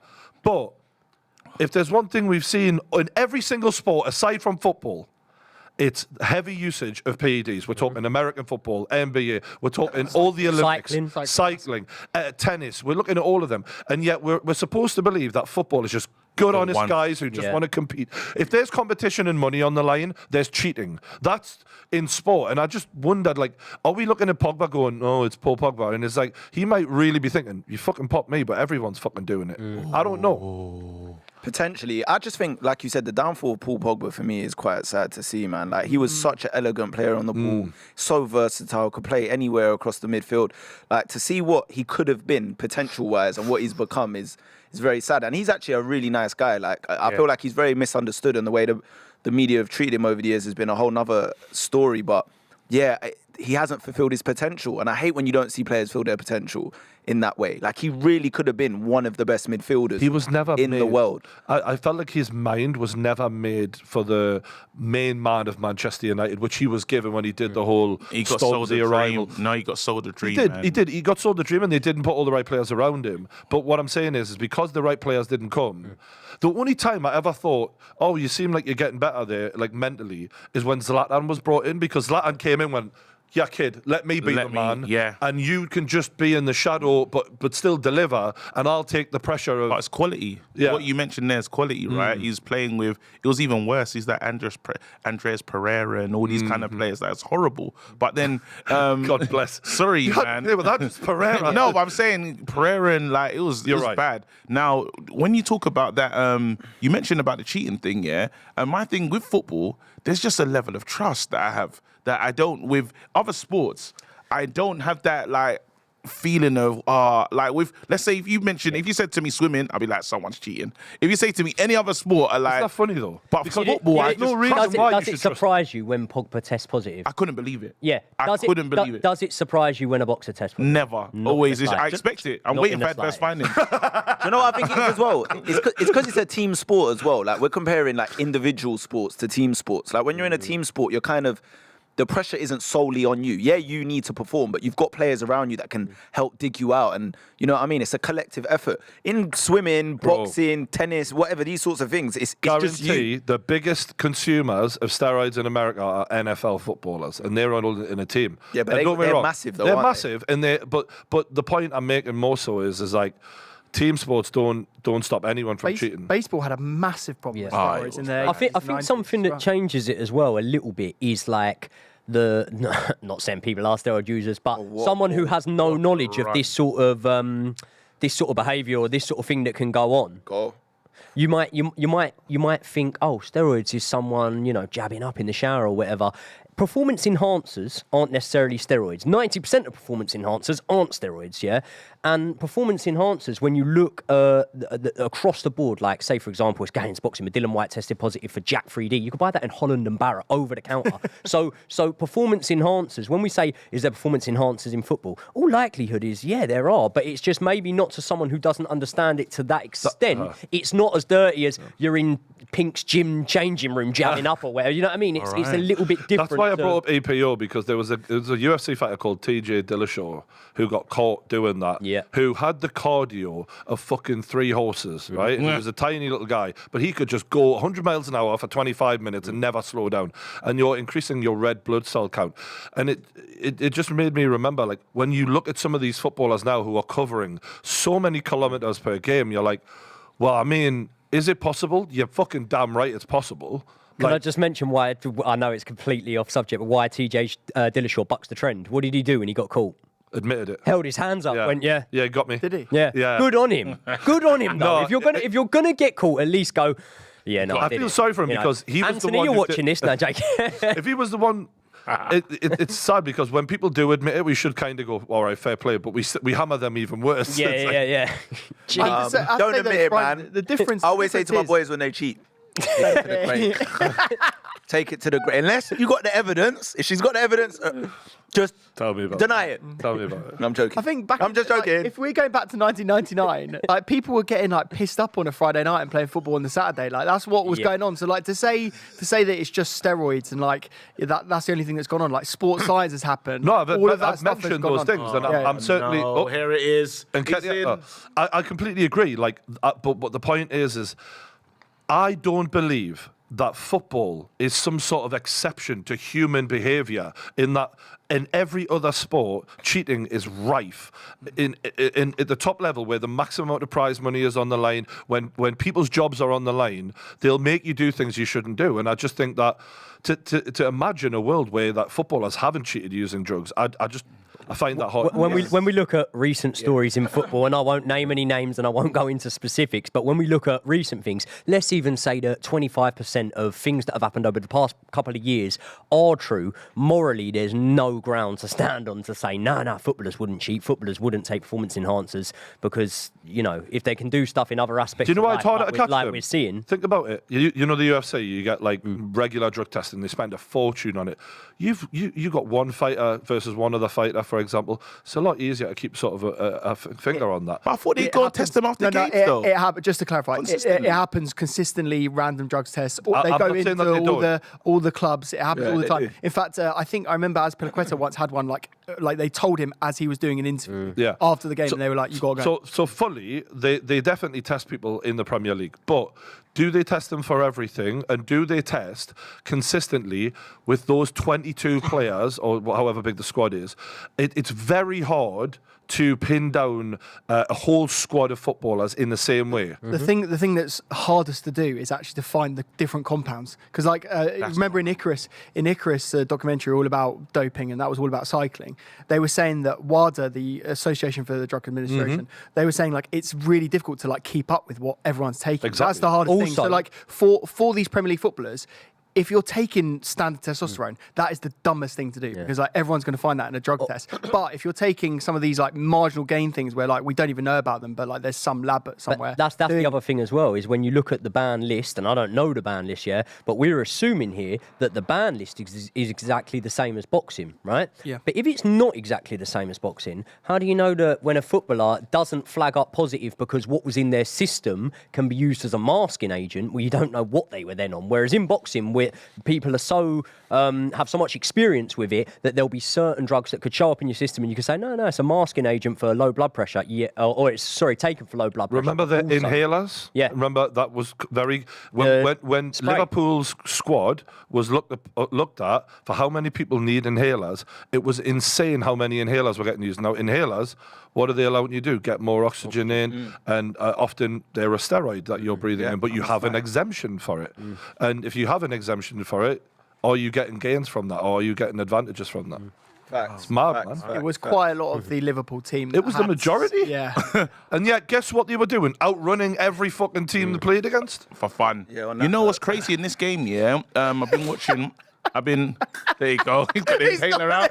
He's got That advantage. We're going to go play Don't five-side test me, don't after this. test me, please. But I'll in this game, Arsenal have been turning the screw and they kind of deserve a goal. Everton have been really organised, I would say. I'm shocked that it's still 0-0. I credit Everton, to be honest. I think Everton's done Arsenal well. going to win this Arsenal game. been turning You know the Arsenal screw, going to though. win this game. Though. And Yeah, hate but it. Everton 86 minutes. deserve credit. Like, look, they haven't goals. been stupid and tried to push up, and they understand. Like, our best hope today is to draw, and if we nick a goal, amazing. But let's go for the draw. And they've fought for the amount of times we've seen Arsenal on the edge of that box just about to score, and some Everton players come flying body on the line. Yeah. There's no fault in their commitment. And before the match, I remember thinking they tried really hard against Sheffield United. They're just technically terrible. And I think the more they don't have the ball, the better. I'm just waiting for the 7 minutes of injury time. Yeah. Have you noticed? Obviously, they're being more strict with it, but the injury time and It's added getting time now ridiculous. is so big. On Do you every know how game. many yellow Personal cards they're experience? given out? Is that from personal experience yesterday? I mean, we deserve that. They were time wasting like crazy. You know, we had Sheffield. the record for most yellow cards given out on a Saturday. Yesterday, Really? 44 in one day. But, Really? mate, the things that were getting given in the Newcastle match, you're just like, what's the fucking Sneezing. point anymore? Like, You sneezed and at I the don't player. like to even talk about referees anymore. But like, even the which manager was it? Was it the? I can't remember. Sheffield United, Sheffield wasn't it? United Yeah. manager. He was like, they haven't got a clue, mate. They have not got a fucking clue. And I didn't blame him because Neither's he, to be fair, though. That's what happens when you. That's what happens when you lose. no, Loser. but the amount of time, like the amount of games Newcastle have played this season, where I mean, even in that game where we had like 3 fucking penalties, and only one was given, goal disallowed. The goal disallowed, right?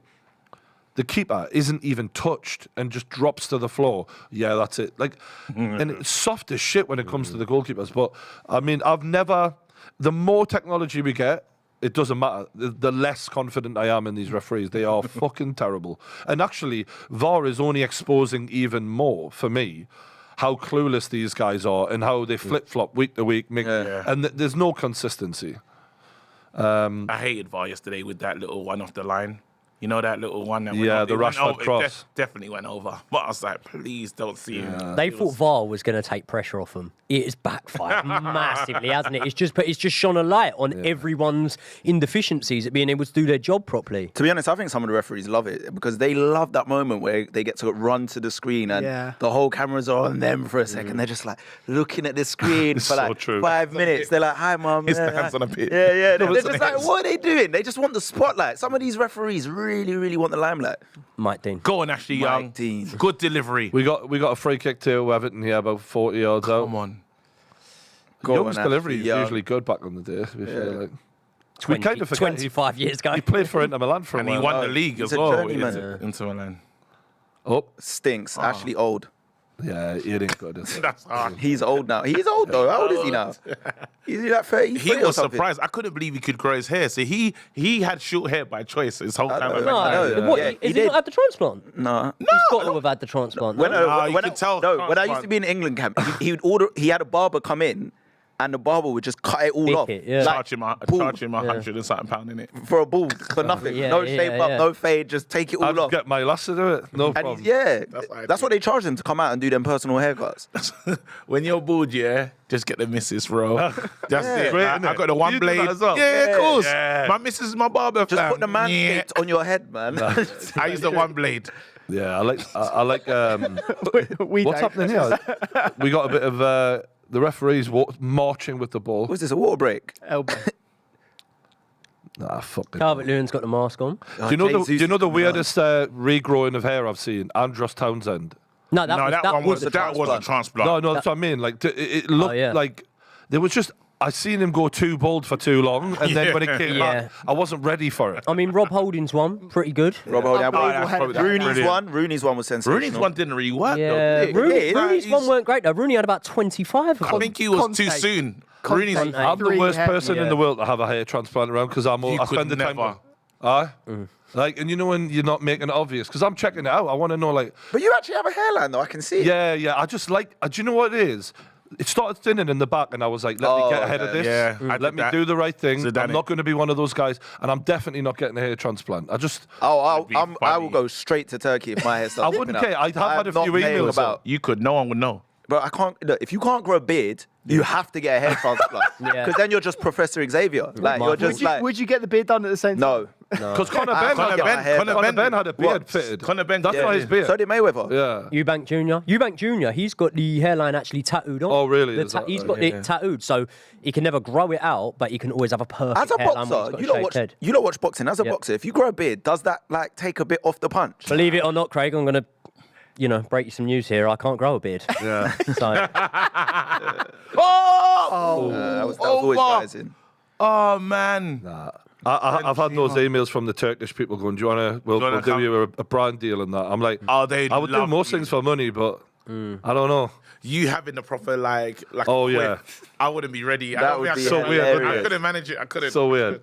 I want like a big fucking Viking thing, right? Where like the side shaved off, tattoos over the sides, and then a ponytail, Oh. looking like a biker or something. That would do me. But yeah. How did we No, no. Everton fucked it. That's got to be a goal kick. I hate this ref.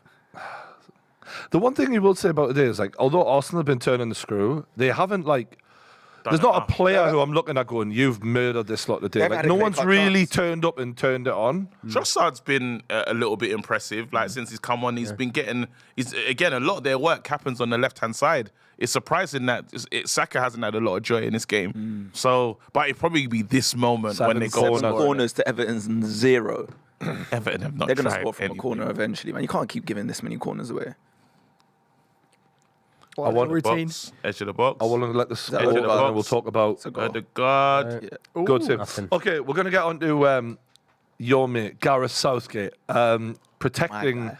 defending his lover boy, Harry Maguire. Yuck. He was raging after. And I think there's a little bit about what you said earlier, Craig, about sometimes when a manager has a moment in a game and you ask him after the game and he's still full of this feeling. Like, he knew, I brought Harry Maguire on. The first thing Harry Maguire does is give away an own goal, and now I'm raging at my mistake for doing that. So I'm going to vent by being angry at everyone criticising Harry Maguire for doing what Harry Maguire does, and it's my fault that he's even on the pitch. But I'm going to vent at them. What do we make about this whole Harry Maguire situation? Because the general complaint is it's gone too far. It's not fair on Harry Maguire. Oh, do you know what? This pisses me off. I'm not going to lie. Like, he has been trash. Let's call it what it is. Call a spade a spade. Jadon Sancho has equally been not as good. And no one's really come into Jadon Sancho's defence in that same way. Do you know what I mean? Both Man United players, both not performing. but he's not getting picked for England. Who? Jadon Sancho. I know, but I'm just talking generally anyway. Like, we're seeing I'm seeing other... Because what I don't understand about it Do is... you not think that the fact that Harry Maguire's getting picked consistently for England makes up a massive percentage? Oh, it's a goal! Trossard's done it! Slapped goal it as left well. foot, top Said it. bins. Said it. And that's what we're talking about. We needed Trossard, someone he to was stand the up for danger man. Arsenal, and we've been talking about Trossard being the the guy who danger man. seems to be shining. Trossard looks like the guy out the He was stand the video at danger the man. minute, doesn't he? Yeah. It was a good goal. Dear man. Slim, I wrote you, but you're still in calling. He really does. You said it these in a corners. corner. I said A these corner as well. corners, man. But Trossard was the guy that was shining in this game since he came on from Martinelli. He spins round and takes the ball on the edge of the box. First time. That's Opens the body up. fantastic. What a finish. To be honest, hell. I feel for Everton there because they've actually battled hard, at this. but the quality shows at What the a end of the day. finish. Great Oh, goal. that's points for me on fantasy league. Oh, Pickford couldn't do Kyle nothing Saka. about this. This was in off the post. assist. How's it going? How's it going, KG? Oh, thank you. So How much did Arsenal pay for Trossard? Was it 20? Something like 30 million or 30? something. When you look at the job, and I'm not to like bash Mudryk again, and other players, Anthony as well, you look at the job that Trossard has done, coming out of Brighton, going into an Arsenal side, and not starting every week, sometimes being played in different positions and different systems and whatever, and just every time he's called upon, more or less every time he's produced something, hasn't he? And he doesn't even have to start games either. Massively underrated. Massively he knows that he's happy to be there as well. It's like he's playing at Arsenal. It's a big club. You know, like if I come off the bench and I can be dangerous. He hasn't complained once. Right. You know, he's going to be a problem in the Champions League as well when you think about it, because he's one that maybe under the radar, you just throw him in off the bench, they might not be as familiar with him. Yeah, might not know him as well. Yeah, he'll rip them to shreds. So sorry, you were in full flow there, Craig. This whole thing about Gareth Southgate and Jadon Sancho, and Harry Maguire. Yeah, it wasn't specifically about Sancho. I was just a little side point. But the thing with Harry Maguire is what I don't understand about Southgate's statement is he was criticising the media as well, not even just fans, because we know fans are going to be fans. They're going to criticise their play. Even Man United fans have been criticising Harry Maguire. But he started criticising certain parts of the media for getting onto Harry Maguire. And I haven't seen anyone in the media criticise anything about Harry Maguire personally as a person. Not mainstream It's media. only been his performances and why is he getting selected for England, which is completely fair. Because when you're looking at it, there are other players that are playing more minutes than Harry Maguire and maybe not playing great, but they're not getting selected. They're getting overlooked. This is a man that is not even playing for his club. Like, for me, I think like what you said to begin with, Southgate is just trying to justify his decision, understands that, you know, all right, maybe 6 months ago when he was picking Maguire, we were kind of giving a defence because we were saying he played well for England. Yeah. He's done well. Now it's like he's scoring own goals. Can I read the Get him out exact the quote? So it said, "I've never known a player treated the way he is by our own pundits. It's beyond anything I've ever seen." Now, the fact is he's being picked despite being fifth choice centre back for Manchester United. Even Luke Shaw would be played ahead of him at centre back. Yes. It's a disgrace. What's happening right now is like it's borderline corruption. Pundits. That's why I see it, and I want to know the pundit. Tell me the pundit Yes. that is cussing Maguire in the Premier League. Name the we know- names, name do we know? names. Wait, do we know it? Because I can tell you, like, when with certain other players, they say, okay, Souness gives these players a hard time, and Bruno, this, that, and the other. But what pundit has gone for Maguire week in, week out? Do we know? No, that's the whole point. And Southgate's argument is based on club versus country, as in people are saying he shouldn't be playing for England because he's not playing for Manchester United. And ironically, Calvin Phillips has started 4 games for Man City since he went there. Yeah. He started 4 games for England in that time. That shows how what you do for your club makes no difference to Gareth Southgate It's ridiculous. at all. It's At ridiculous. all. Even you can say the funny thing is Henderson goes to Saudi. Yeah. And all of a sudden, he's watching those performances and he's going to say, come on, Henderson, come back down. But then you think that players like Smalling, who Tomori, who even won the league, and he was never even looked at. So this is the issue. Now you're saying, well, you're not getting people in on merit. You're just saying, you know what, if I know you and I like you, you're going to play for me. And he's basing certain things on the club form. So he picks and chooses when club form matters. So they say, why do you not play Foden in the middle? He goes, well, Pep doesn't. It's like, well, since when have you cared what Pep does? You literally pick Calvin Phillips. Ange doesn't play Maddison on the wing. Yeah. Maddison was playing on the wing the other night for England. And as well, like, when you look at... I am actually, I wouldn't say a fan of Gareth Southgate, but I think that Gareth Southgate does get a lot of negative press in comparison to what we've seen of England managers in times gone by. But he contradicts himself constantly with that selection. And also... You know, when we look at the other centre-backs that are available, right? I made a case for Levi Colwill. Yeah, maybe you could say, okay, he plays for Chelsea. But there's other centre-backs that would have been available. Gareth Southgate's point that he said was we massively lack experience available to us in that position on the pitch. Okay, but how do you get experience? Because you know, international experience, it doesn't just accumulate over time of sitting on the bench. You've got to play players. And in a match where, say, for example, you're rotating a little bit because we saw Lewis Dunk come in, why could you not have just left Harry Maguire on the bench for that match. And I think that's one of the things as well. We said this about Ten Hag sort of digging out Jadon Sancho, and I think it would apply here again. I think that in that situation there, Gareth Southgate knows that realistically, right, you played him against Ukraine. There was no need to bring him on. There was no need to bring him on at half-time. If you were going to do anything, if you were going to change anything in a match against Scotland, I think we're 2-0 up at the time, you could have brought maybe Levi Colwill on off the bench. You could have brought someone else on, Tomori on. Yet you want to bring him on to just go, that's my guy, by the way. We know. You fucking love him. We know you love him. He's doing it to show everyone, I will not be told what to do by you. Like, I know what I'm doing. And clearly it backfired on him. And that's why. And when he has this hissy fit with the media, he gets such an unfair run. Look, why is the pressure on Harry Maguire? Because he's at Manchester United. He had a chance to leave Manchester United. And he refused. He stayed because he wanted the money. No, because of Southgate. You're bang on. That's because of Southgate. He stayed do you not because think of he's had a Southgate. phone call with Southgate and gone, Don't worry, boss, mate. you see, like, if I do stay, because obviously, I don't really want this West Ham move, whatever. If I do stay, am I out? No, don't worry, Harry. Don't worry. It's No matter come what. on, it's 100% about money. It's Southgate. It's No, 100% about money. No. He wants to be playing Bro, week in, I'm week telling out. you, yeah. It's all about money. Wait, He you didn't think- want to take the buyout. But could it not be both? Though? Because they're not mutually exclusive. I personally think he's if never gonna make Southgate money. turns round to Says Harry you have to Maguire play. in that situation and says, mate, I can't be doing it no more unless you're playing. If you ain't playing, I can't really have you in the squad or I can't have you starting matches. It's a different consideration. I think that money, in terms of priorities, I think it shifts a lot. And then you go, do you know what?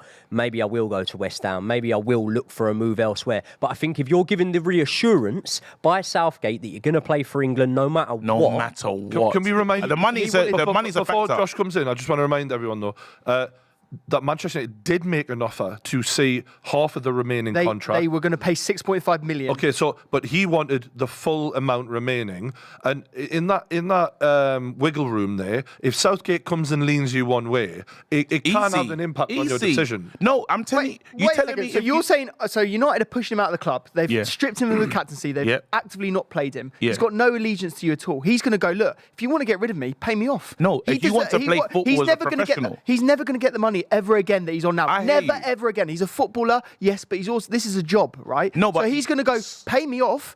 If you pay me off, I'll happily go. I'll leave. I understand, if and you this is not going to. This is why would you do it? The Man United factor is a big one. We should be able to pay a player Arsenal off. through. Goal. It's Odegaard. In behind. Good save from Pickford. save. It's in again, Mo. Oh, and it's good defending. They've done Should've well. scored that. They've Took done an extra well. touch. Back to this now. Man United should be able to pay players off, but you can see what's going on Should've above. just paid him We off. should have been able to pay him off, Just should've but just done we that. haven't done it. Now, the issue is he knows that you played 7 games last season. You're not in England. You're not in the England setup. You should never have gone and played. You got to play before even playing more for us. So now, like, he should know I have to. For my international career, I have to leave. And a lot of players, when it gets to that time, when it gets to the Euros and stuff, they start making moves because they're like, I need to be in the team. Now, he's the only player that literally he can play no matter what. And that's got to be in your thought pattern. So you can say, I'll sit here on the bench. Gareth Southgate's going to start me no matter what. And that's in his format. That's in his thought pattern. Do you know what's really worrying about this, right? Do you know what the biggest credit that I would give Gareth Southgate, despite the fact that he's done better with the international team than any manager in my lifetime or my conscious lifetime, the biggest credit I would give him is walking into an international side that at the time coming in, it was turbulent, things weren't going at all well, and he brought a lot of harmony into the dressing room. We feel more connected with that England squad than ever. It looks like all the boys get on. We saw after major international tournaments they went on holidays together regardless of what club they played for. And now all of a sudden, if I'm in that dressing room and I'm sitting there, especially if I'm a centre-back, for example, if I'm in that dressing room and I'm thinking, hold on, what is this fella doing in here ahead of me? That is a toxic environment to have in the dressing room, and that could be something that rears its ugly head. And I honestly think that the way that Harry Maguire has been able to be so resilient in the face of adversity, I think that's commendable. You're all wrong. You're all wrong because Harry Maguire said, everyone giving me shit actually makes everyone else play better. So that's where you're wrong. Yeah. And also, can we just talk about the fact, obviously, I don't want to, in a respectful manner because, it's his mum, but his mum came out, did you see that? That's And wrote a statement, leave my son alone. What are we doing here? That was terrible. Seriously, she got onto the pundits as well. Name these people. Don't just throw a blanket statement over everyone that is talking about your son's lack of footballing ability right now. Like, actually call people out, because you're just hiding. You're hiding behind it. It is. Like, Gareth Southgate, clearly, if this is what you're saying, either you've got someone on your mind, or you're just saying it for saying it's sake, because you feel like everyone's talking about Harry Maguire. The reality is the guy's not playing well when he gets his chance, and majority of the time he's not even playing. So he should not be in your England setup. What is his reaction when he sees that? Oh, you lot missed it. When his mum comes out and does that, do you reckon he knows that she's doing that, or do you reckon he sits there, sees that she's come out and backed him publicly, and he thinks, "Oh, mum, what the fuck?" I think he's What are delighted. you Someone's doing? finding No, madness. you know what? Like, My mum would that's- back me, to be fair. No, but listen, Love you, man. Mum. You need to. There's levels of mum coming out to back you, yeah. And when you're like, if you're like a young, tiny player, you know, like if How let's old is this say man? 30? Saka, like me. even He's been Saka's club a bit captain. old, but your club captain. Man United, your mum coming out and doing a statement. The brother's cool. It's the worst Family, thing. your mum. The worst. 30 years of age. Your mum. She's like, in brackets, tea's on the table as well when you're ready, Harry. Yeah. No, Like, no, what's no, going? no. Like, Good Yorkshire this is cuppa. the elephant. Jadon Sancho's thinking, "Thank God for Maguire's mum. She took a bit of limelight off me." Nah. And she. The elephant in the room, and look, the guy is not even, he's barely a Premier League defender, in my opinion. The guy's been shit for multiple years, not even one or two, it's even more than that. He could have turned his career around at West Ham, though. He's I terrible. actually I think if that's he went to harsh. West I think Ham, that's harsh. if I he went think to West Ham, went I like it. I think he's decent. I think you just need How- to leave. Decent. I As think- in, I not think for the Man deb- United. I think It's the like debate- an Alanga. It's like an Alanga. You leave and you're He's going got to do well. No. You can't make this many individual errors that consistently lead to your team losing matches. I'm not even talking You don't about think he'd be draw- good for West Ham? He is terrible. No, he's not. Like, I think he's just bro, good on he's the ball. That's wretched. it. The only good attribute he has is he's good on the ball, and he's good at passing and kind of bringing the ball. Other than that, he can't defend. This is the one thing. One-on-one, right? you can I don't just know how destroy many him. mistakes I've seen Harry Maguire make, and I say this every time, and then he makes another mistake, and I'm right back here going, the guy's not even Premier League quality. This isn't And I the don't. best. This and isn't- I'm always called harsh. So you guys are in the He's- majority. he's- This not isn't the best rubbish. He's counter. terrible. This isn't the best counter to that argument, but there have been Premier League defenders that have made a career in the top flight that have been worse than Maguire. Titus Bramble is probably worse than No, Maguire. that's you know. see. Thank you. I'm Look so how happy. you're going back. I'm so wait. You're going 20 years ago. And that's the scapegoat. That's like 20 years ago. That's the person, yeah. Well, that Titus the Bramble media. was worse. Davison Sanchez. That's what Davison Maguire's Sanchez mum is should have worse said. That's the person the media went for. If you talk about a player that, even if he made any tackle, they'd always say, even the way they say Titus Bramble's name, it sounded like a howler. You know what I mean? No, it's Oh, Titus that is Bramble. such a Bramble moment. No, but as a fan of the club Bramble played for, right? He was just like Maguire, dog shit, right? He was dog shit. No offense, Titus, we love you, but terrible, wretched, horrific. No, but there was a. All right, today I'll accept that today. But there was a time where Harry Maguire was a good defender. He was that ever at decent. Manchester United? Ever? Never. Ever. No, it wasn't. Can Man I United. It just was for say- England though. It was for England. That 2018 World Cup, he did very well. And even in a the good Euros, penalty, he good did. penalty, He great did penalty. well. Great penalty. Well, now we just one. We last barely thing, and I'm conceded gonna- goals at Josh, one stage for The England. one thing we can't say is, well, he's never let England down. Well, he fucking has now, you Yeah. pricks. Yeah, Yes. but it was a nothing Yes. game though. It was a nothing game. It was a- it no, was- but what I it was mean an is that goal- goals you're right. and- But when we've gone to tournaments, we haven't How conceded many good goals. teams do we play in these tournaments, though? It's like, Yeah. the minute we hit a good team, it's over. And you know, the problem always Thank was you. with Maguire. Before, say you're going back to, 2018 he's playing good at that point, but even if you're going back to the World Cup, right, just gone, you're going, yeah, but who is there? Who is there really? And you could go, well, Gahey's better, Tomori's better, and I would agree with it. But there wasn't like massive standouts. But now you've seen how both of their two careers gone on, and the emergence of Levi Colwill. I'm telling you now, whether Chelsea are underperforming or not, Levi Colwill would be much better in that left centre-back position alongside Stones for England than Maguire. would Dan Now Burn. there's actually, so would Dan Burn. So would who He's played not- the other night. He's There's not getting now in there's- your Man United joint team, so you know. Well, there's but actually Luke players. Shaw. Luke Shaw would get him ahead of him. Yeah, Yeah. I play Luke Shaw. Yeah. There's players there now that you can go, well, hold on. You know what? This is the thing. It goes back to what we were saying earlier. It's like people's feelings and this mental health shit. Is it like?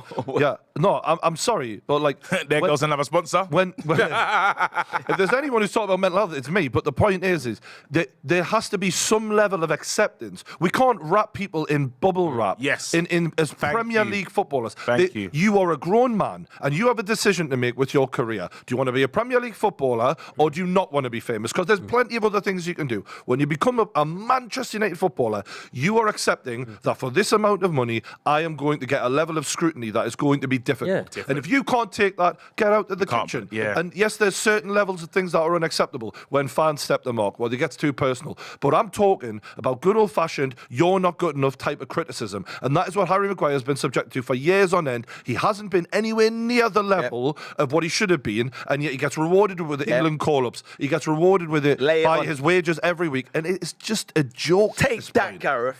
A joke, man. So what do you think of it? Yeah, I did that. No, joking. Can I just say I did a bit of research about the points per game that we got for England when Maguire was playing and when he wasn't playing. What do you think it was? Do you think I we got a lot? That data is nowhere near. I'll tell you what replicates data. Manchester United. That is week in, week out, top clubs in the world, Champions League football clubs. So you give me the Manchester United data, I'll accept whatever you've got to say. And that's the data England don't count. We're playing farmers 90% of the time. I don't want to hear it. No, I can give you an answer. 90% of the time we're playing farmers. It doesn't matter. It will be stacked in Maguire's favour, and the reason because of that is I feel like if Maguire isn't playing, I can guarantee you as well, because he is one of the first names on the team sheet, that there's probably 2 or 3 other first names on the team sheet that aren't playing. So it'd be a heavily rotated side, I think. But your face tells me you're about to tell me that that I'm wrong. It's interesting. We get 0.3 more points every game, so we're way when he does play, we're way more likely to win. Yeah, but then the argument to that is, if you take Harry Maguire out of the team, knowing that you know that he is an absolute banker to start for Gareth Southgate, the chances are Harry Kane also isn't starting. The chances are he's maybe got Callum Wilson up front, as good as I think he is. The chances are maybe Declan Rice doesn't play, maybe John Stones doesn't play. It's a rotated team. Harry Kane and Raheem Sterling tax. Yeah, when he comes out of that team. So I think up until this point where Levi Cole has sort of pushed on and is now a senior level player, there hasn't really been a very good option on the left-hand side of the centre-back pairing to replace him. So I understand why he has been. Do you think Harry Maguire's better than Smalling? Yeah. Really? He plays in the Premier League. Of course he is. no, of course he is better. Can I Come on, just you don't think Smalling. You were happy for Smalling to go. Wait, you think Harry Maguire's better than Smalling? You were happy for Smalling This to is go like to Man choosing United. between. This is like before choosing you knew between what shit was and coming. vomit. You were happy. Like, I remember all the United fans, they were going, get rid of Chris Smalling, bring in Maguire. We thought this was going to be good, but I don't think there was no one like. There's other defenders that we could have got rid of before Smalling, but I'm saying that because we kept Phil Jones to the end of time. So I'm saying that even to this point, Chris Smalling's a better defender than Harry Smalling Maguire. would have been. Chris Smalling's a better defender than Harry Maguire. We're comparing shit and vomit. Why are we like, this doesn't like what? This is the kickoff. Why is the bar on this low? Like, why are we talking about these? I'm just saying that you could have has-beens. But I'm saying if you can go and check out what Henderson's doing in Saudi, which you're doing now, because he's always going to play and he's going to check on how good his form is. That means you can go and look at what people are doing internationally and go and see what they're doing to bring those players in. Super chat from Mrs. Maguire. Oh, dare. Harry Maguire. Can we just talk about Southgate for a second, though, right? Do we all not acknowledge that he has been one of the more successful managers we've had in a very long time? Most successful in my lifetime. And as well, as much as we can level scrutiny on this certain selection, it's not part of me saying I don't think that Southgate should be leading us into this next tournament. If we go on further than that, then I think maybe it's run its course and someone else will come. But Southgate 1,000,000% should be leading us into this next tournament. So I will 100%. Is that because he's just giving us a good feeling though? Because this is now a new golden. There's a new golden generation of players right now. Really good ones. And are we going to miss it? Is it going to be another time when it doesn't go away? The grass isn't always greener. Do you know what I mean? I want to give it a different opinion. For me, I think Gareth Southgate, like England managers generally, they spend far less time with the players than club football managers do, and the impact that they can have on a team is, because of that, a lot less than a club football manager's impact week to week to week. I think it's far more important on the players you have at international level than it is on the manager you have. Obviously, they have an impact, but it's not as much as club football managers. And in my opinion, given the generation that he's been handed, I think he did well to get the harmony and I think he handled that well. Very well. But in terms of tactically, look, if you look that's not him though. That's Steve Holland. If you look at him at under 21 level, he was horrendous. He really wasn't very good at that level, and I think that he's been very fortunate in the way he has. And I personally think that most managers, providing they could have kept that harmony, would have had similar results, if not better. I don't think I've ever watched a Gareth Southgate managed team and thought that we were tactically anything special. I think we have good footballers. And it worries me that we might be wasting them on such an unproven manager who, in my opinion, if he was given a Premier League job tomorrow, like a West Ham, does he perform at the level he should, or does he gate crash that part? Eaten alive. Yeah, he'll move like Lampard. So you know what the sort of thing we said about Maguire is one of the reasons he wasn't displaced for so long, and now maybe rightly so, is there is other players that you could select there. Who is there? Assuming that the FA are going to go down this English route, which by all purposes we're looking at it and saying they will. If they're going to go down the English route, who is there? The first name people would say is Eddie Howe. Eddie Howe, it can't be Eddie. It can't be Eddie Howe. He's not going to leave Newcastle to go in an England job. Who is It's there? your favourite English manager, Joey. Lamp. It's your, is it? It's your favourite English manager. He did rubbish. such a great He's job not at Chelsea. rubbish. He's out of Graham work. Potter? No, He's ready chance. to come in. I'll tell you who it He's should a be. tactically innovative manager. Do you know who it should be? He's not English, but he has a massive affiliation with England. It should be Jose Mourinho. Whether you like the do football really well. you'll see or not, it should be Jose Mourinho. I like wins it. cup. Doesn't I'm have to telling leave you Wales now, and Chelsea. it should be Conte Jose the same. Mourinho. I like it. No, not Conte, because he hasn't football got that won't same be- affiliation. the football won't be Jose is entertaining, actually, though. he's disliked by a lot. He's loved by a lot He'd of be English wicked fans, with not it. just Chelsea fans. It should I would actually love be Jose Jose Mourinho as England It manager. You should know be. why? Because you're looking at someone who's won. He's a serial cup winner, and he's proven it at the highest level. And he is forgotten more than Gareth Southgate knows about football. Like Gareth Southgate is in no way Today. fit. Yeah. And he could play like the English way, really. That's hilarious. Like just strong, resolute, long ball. But then you're gonna waste players like the Bellinghams. Do we really think that Gareth Southgate's playing exciting, free-flowing football? Gareth Southgate he's not. has been one of the most horrendous football styles to watch. And yeah, he's gotten results out of it, fair enough. But it's not like, he has anywhere near the level of experience of a Jose Mourinho. Not even close. So just quickly, because I'd love to know everyone's opinion on this. Does anyone here, sitting on this table, believe that England go into this next Euros tournament and win it? Absolutely not. Nah. Why not? We got the players to do Yeah, it. Why not? had the I'd players agree. to do it. I'd agree with you. I think Why we've got a not? very good chance. There you go. We've got a really I've good got a chance. very good So chance. if we've got the players to do it, which I think most of us agree with, when you look at, Rice, Foden and Bellingham, in that midfield, for example, like tremendous, right? Harry Kane up front, all of that. Quality footballers. So if we don't think we're going to do it, it's because of the manager. No, hold on. you. England are just the Spurs of international football. They just don't win trophies. I'd And I agree can with tell you that. It's just in there. We've got Spursy. It's just Englandy. That's all it is. That's not a thing. It's just England. It is a thing. If they ever won a trophy since 19, when was it? 60 what? 66. 66. I've not heard Englandy ever. It is now. I think you've I've got a coined point. it. It's Englandy. I think you've got a point, but Yeah, like it's not a bad the way point. to counter It's not a the bad way point. to It's not a counter bad point. the way to counter the Spursy Englandy thing is by having an elite manager. That's how you. No, so Bobby That's how Robson could have Spurs won did it when they got we Mourinho. we got to the Euro final, right? It was in our own backyard. It was at Wembley. We played an Italian team that was not all that. Let's be real. Their centre backs were old. Old guys. But I watched that tournament thinking we're playing too cowardly, we're too defensive, and when we get a team that actually knows how to attack and goes for it, we're going to shit the bed. And that's But I agree. But then we get to a penalty shootout, right? Then he made And, the and to be fair, the man that we really criticised, Harry Maguire, top bins this penalty, by the Wicked way. penalty. Took the second penalty. doesn't think much, it's ideal. Wicked. This guy, He's a when- Forrest you don't Gump. want to give him any He's a credit. Forrest Gump You don't want to of give him any football. credit. He When want I a man who it's doesn't true. think. when I see a centre back step up in a high pressure when he's It's a really not a wicked- liked player it's like a that already, wicked penalty. and he top bins the penalty, Wicked. and then I don't want to get onto the young boys. They were young at the time, a free few years kicks, ago, yeah. but they've come on, and you got attacking But they players didn't like have Sancho, a kick of the Rashford. game, bro. Saka They did, but he was a didn't kid. play. They didn't play. It doesn't To bring on matter. those players- They are finishers by nature, especially Rashford, right? In and a they what? don't score. In a That's final? Englandy. That's Englandy. Have you bro. ever heard Gareth Southgate have an interview? He's the definition of that.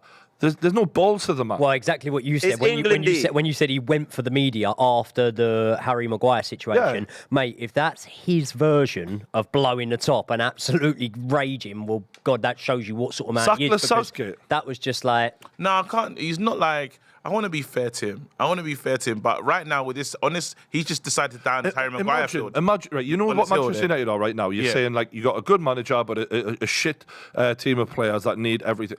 Imagine though, you have this great Manchester United team, and you've got a manager who keeps fucking it up. That's what we've got at England. But because England previously had underperformed with bad sets of players that Roy Hodgson had and other managers had, we look at that and go, well, Southgate did better. Of course he did. The squads are 10 times better than we used to have. If you look at this next tournament, we've got Saka, we've got Foden, we've got Rice, we've got Bellingham, we have got Harry Kane, Marcus Rashford. That team is outrageous, and yet none of us think we're going to win. You can't say that that's nothing to do with the manager. It's because of the manager. He literally is going to spunk this generation up the wall, and we're all going to let it because he's a nice guy. That's the way I see it. And we like his waistcoat. No, but he got us to a final on penalties, and he got us to a quarter-final of a World Cup. But would any other average manager have done the same thing? In my opinion, his tactics weren't anything groundbreaking. It was very much defend and nick a goal. I don't personally think that, I think if he'd been more adventurous, we would have went and won it. Well done, Arsenal. 1-0 to the Arsenal as Trossard scores a very good goal, impacting the game really well. To be honest with you, feel for Everton. I think they battled really hard in this game. They couldn't have done any more. They didn't get blown away either. They're going to get relegated. Yeah. They are rubbish. They're fighting. No, they're fighting, but going forward, there is not a single idea. No, it was horrible. This is there's turgid. I said this before the game, they're garbage. No, but going forward, I didn't know how bad they was until even Dominic Calvert-Lewin comes on. Been poor. Even worse. For a long time. Do you know what Everton have got going in their favour when it comes to relegation? I actually think they probably will get relegated, but what they've got going in their favour is there's only one spot up for grabs. And if there's 2 or 3 spots up for grabs, there's even more chance you end up down there. But this season, there's only one relegation spot up for grabs. What do you mean? He means like Luton's gone and Sheffield. Luton and Sheffield are both gone. So do you know what though? When I watch Sheffield versus Everton, they look both as bad as each other. They look terrible. Sheffield gave us a hard game Everton is going to be what? I think Everton, they have nothing. I'm literally watching these guys today, and I said, okay, let me see how the pattern's going forward. They let Iwobi go. They like any technique.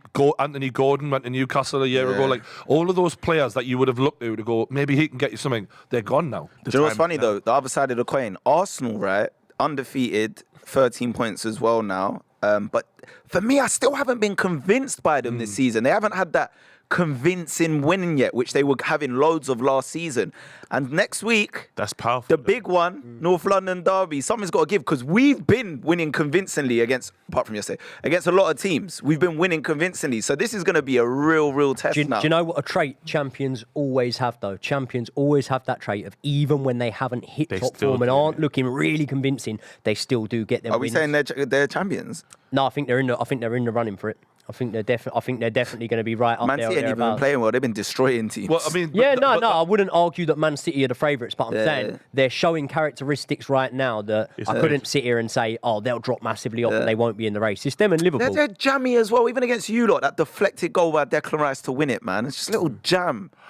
I'm just being a hater. Based on Liverpool's form, who have really looked powerful this season, Slobozai has hit the ground running. I told you. Yeah, you said it. You called it. They're right up there. And when we got beaten off them, there was a mentality thing that you've seen. Like they went out to 10 men for the majority of the game at St James's, and they were resolute. They then had Nunes come and score those goals, and I think that's been like a bit of a catalyst for them mentally. We're that team again, and it's proven. They've scored 13 goals and only 12 goals, only conceded 4. Goal difference. And I was just wondering throughout the table, Liverpool or Arsenal, who finishes higher this season? Liverpool.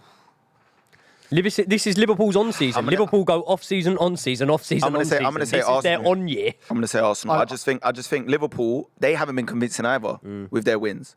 Like even yesterday, it ended 3-1, but they scored in the 85th minute, and then it was just like 2 goals. They came from 1-0 down. I haven't been convinced with Liverpool yet.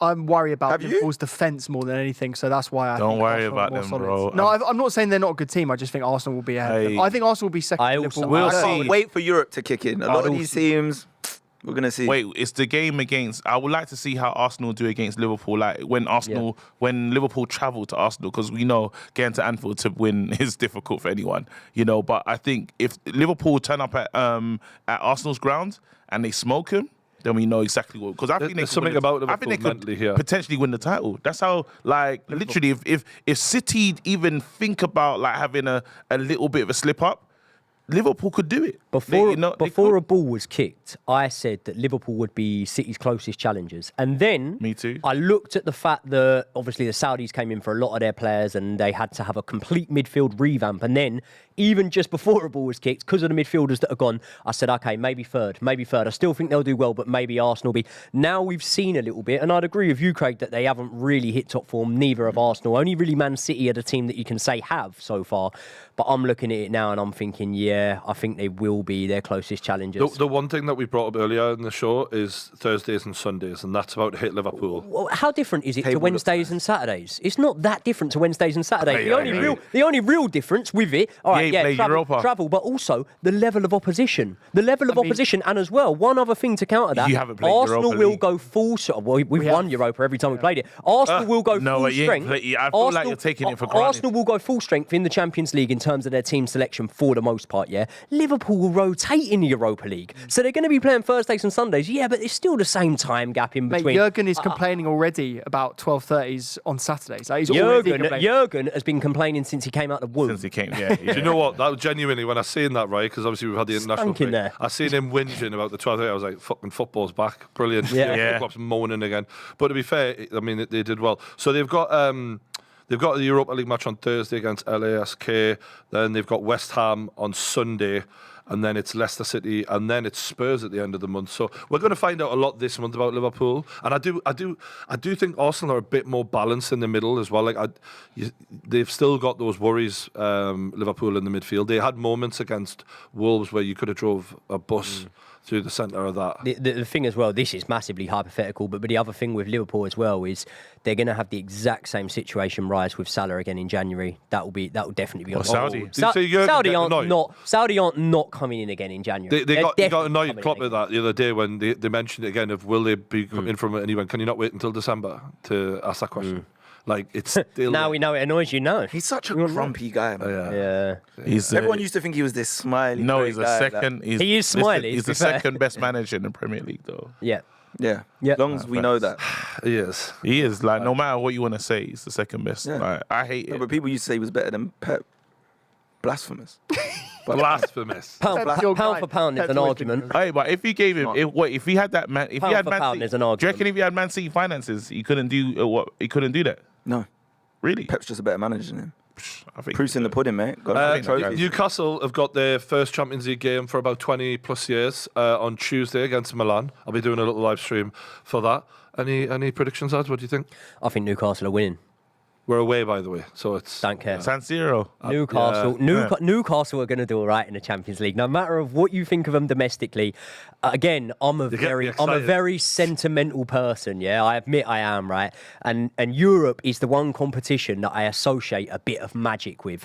And Newcastle, funny enough, are the team that I associate a bit of magic with, especially at St James's Park. And I think even though they're in this group of death, I wouldn't be surprised at all to see Newcastle top the group. I'm putting my neck on the line now and saying they get out of that group. Honestly. Top it. Look at the I hope you're opposition. right. Dortmund aren't great. We played Dortmund in pre-season. You can say what you want about it. We also played them in the Champions League last season and were a better team in both matches and beat them 2-0 at Stamford Bridge. Milan are a good team. They're not what they once were. PSG are the one in there that you go, right, okay, Luis Enrique, completely new squad. It could go one way or the other. Newcastle are the team in there, especially if they can show those same energy levels, that same intensity. They're a team that I think out of all the English teams, barring Man City, I'm not going to say are going to do the best, but they're the ones that it wouldn't at all surprise me if they go deep in that competition. I'm worried. More than Arsenal. Yeah, I actually would say it. Yeah, I would say. But then again, a lot of it comes down to a psychological standpoint. and Arsenal whatever, and got that's a how I look lovely. at- Arsenal got a lovely group, you know. So they should be Arsenal. I got a kind of wicked am group. glad we've got a hard group, though, because it kind of puts us in a good position mentally to go, look, we're either going to be heroes or we're going to be out of this and we don't have to worry about the shit anymore. I think your manager's going to get sacked. How's not getting sacked? Number one to get sacked. I think You've been saying. No matter what this. happens, he don't get I sacked think till he's the gonna- end of the season. I No think he's matter gonna what get happens. sacked. How's not getting sacked this season? I see no you way. changing the same way you put all these Man United players in your predicted squad. He's coming for you, Brian. You're He's coming gonna for do you. it. I'm just saying it's No, gonna happen. I say that because look, this is the difference: is Ten Hag was blessed with a squad that was a top 6 squad. Eddie Howe was given a relegation battling squad. All I'm saying what is- he had to do is something that Ten Hag doesn't really know much about. about? Is it All I'm elevate saying levels? is, all I'm It's saying called is, improving you're player. getting used to eating caviar, and you like the taste of it, and you don't want to go back. And I'm telling you right now, true. you're gonna start looking at him saying, "Mate, this ain't hitting the same Go way." back to Morley's. He's gonna, and he doesn't want it. He never wants to go back to where he used to be. Oh That's no, where- I'm like a woman. I don't want to go back in lifestyle, motherfucker. I'm cushy right now. But it is worrying because we didn't look great against Brentford. Like we got the job done, but it was an ugly win. Brentford are didn't- very decent. AC didn't look that good against Inter, did they? Yeah. 5-1. That was a If you lot don't make, if you lot end up in Europa and your league form is a bit like Europa would be ropey, great.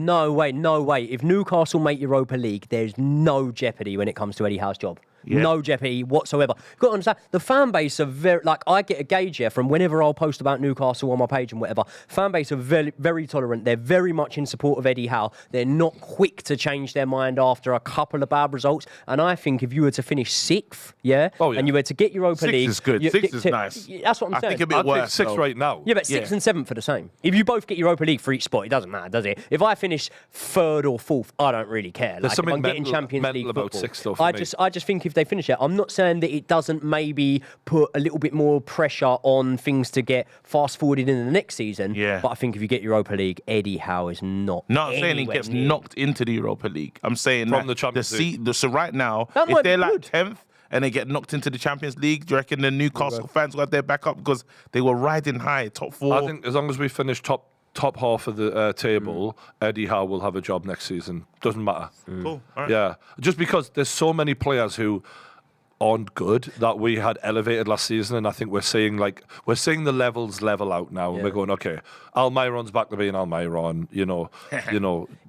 It's an interesting point there, what you said about being knocked into the Europa League. I forget that even happens. But yeah, if you could have it now, right, would you rather go deep in the Champions League, not win it, rather get to a semi, or would you rather go out in a group, get into that Europa League and get to a final of that? Final, And have the final. potential. I'd You'd put have final, final for me, because any chance of Newcastle winning a trophy, I'll take that. And I'd take getting knocked out of every competition if it meant we could get to a final of an FA Cup. or And something. it also gets you in the Champions League as well. So For me, the goal this season is to win a no-brainer. cup. You hear that, That's Craig? the goal. Hear his goal. Listen to his goal. Win- That's win a always, cup. that's always. I my want goal, a cup more than anything. More than top four, more than anything. A win a cup. That's got to be it. Same. All right, we'll wrap it up there. Big love to all of you lot who've been watching the show. Don't forget to support the lads. They've all got great YouTube channels. And we will be back. Well, I'll be back on Tuesday night for the Newcastle Milan game. And then next Sunday, it's a big game. It's the North London derby. Craig will be sweating. Looking forward to that one. All right, news. See you there. Cheers.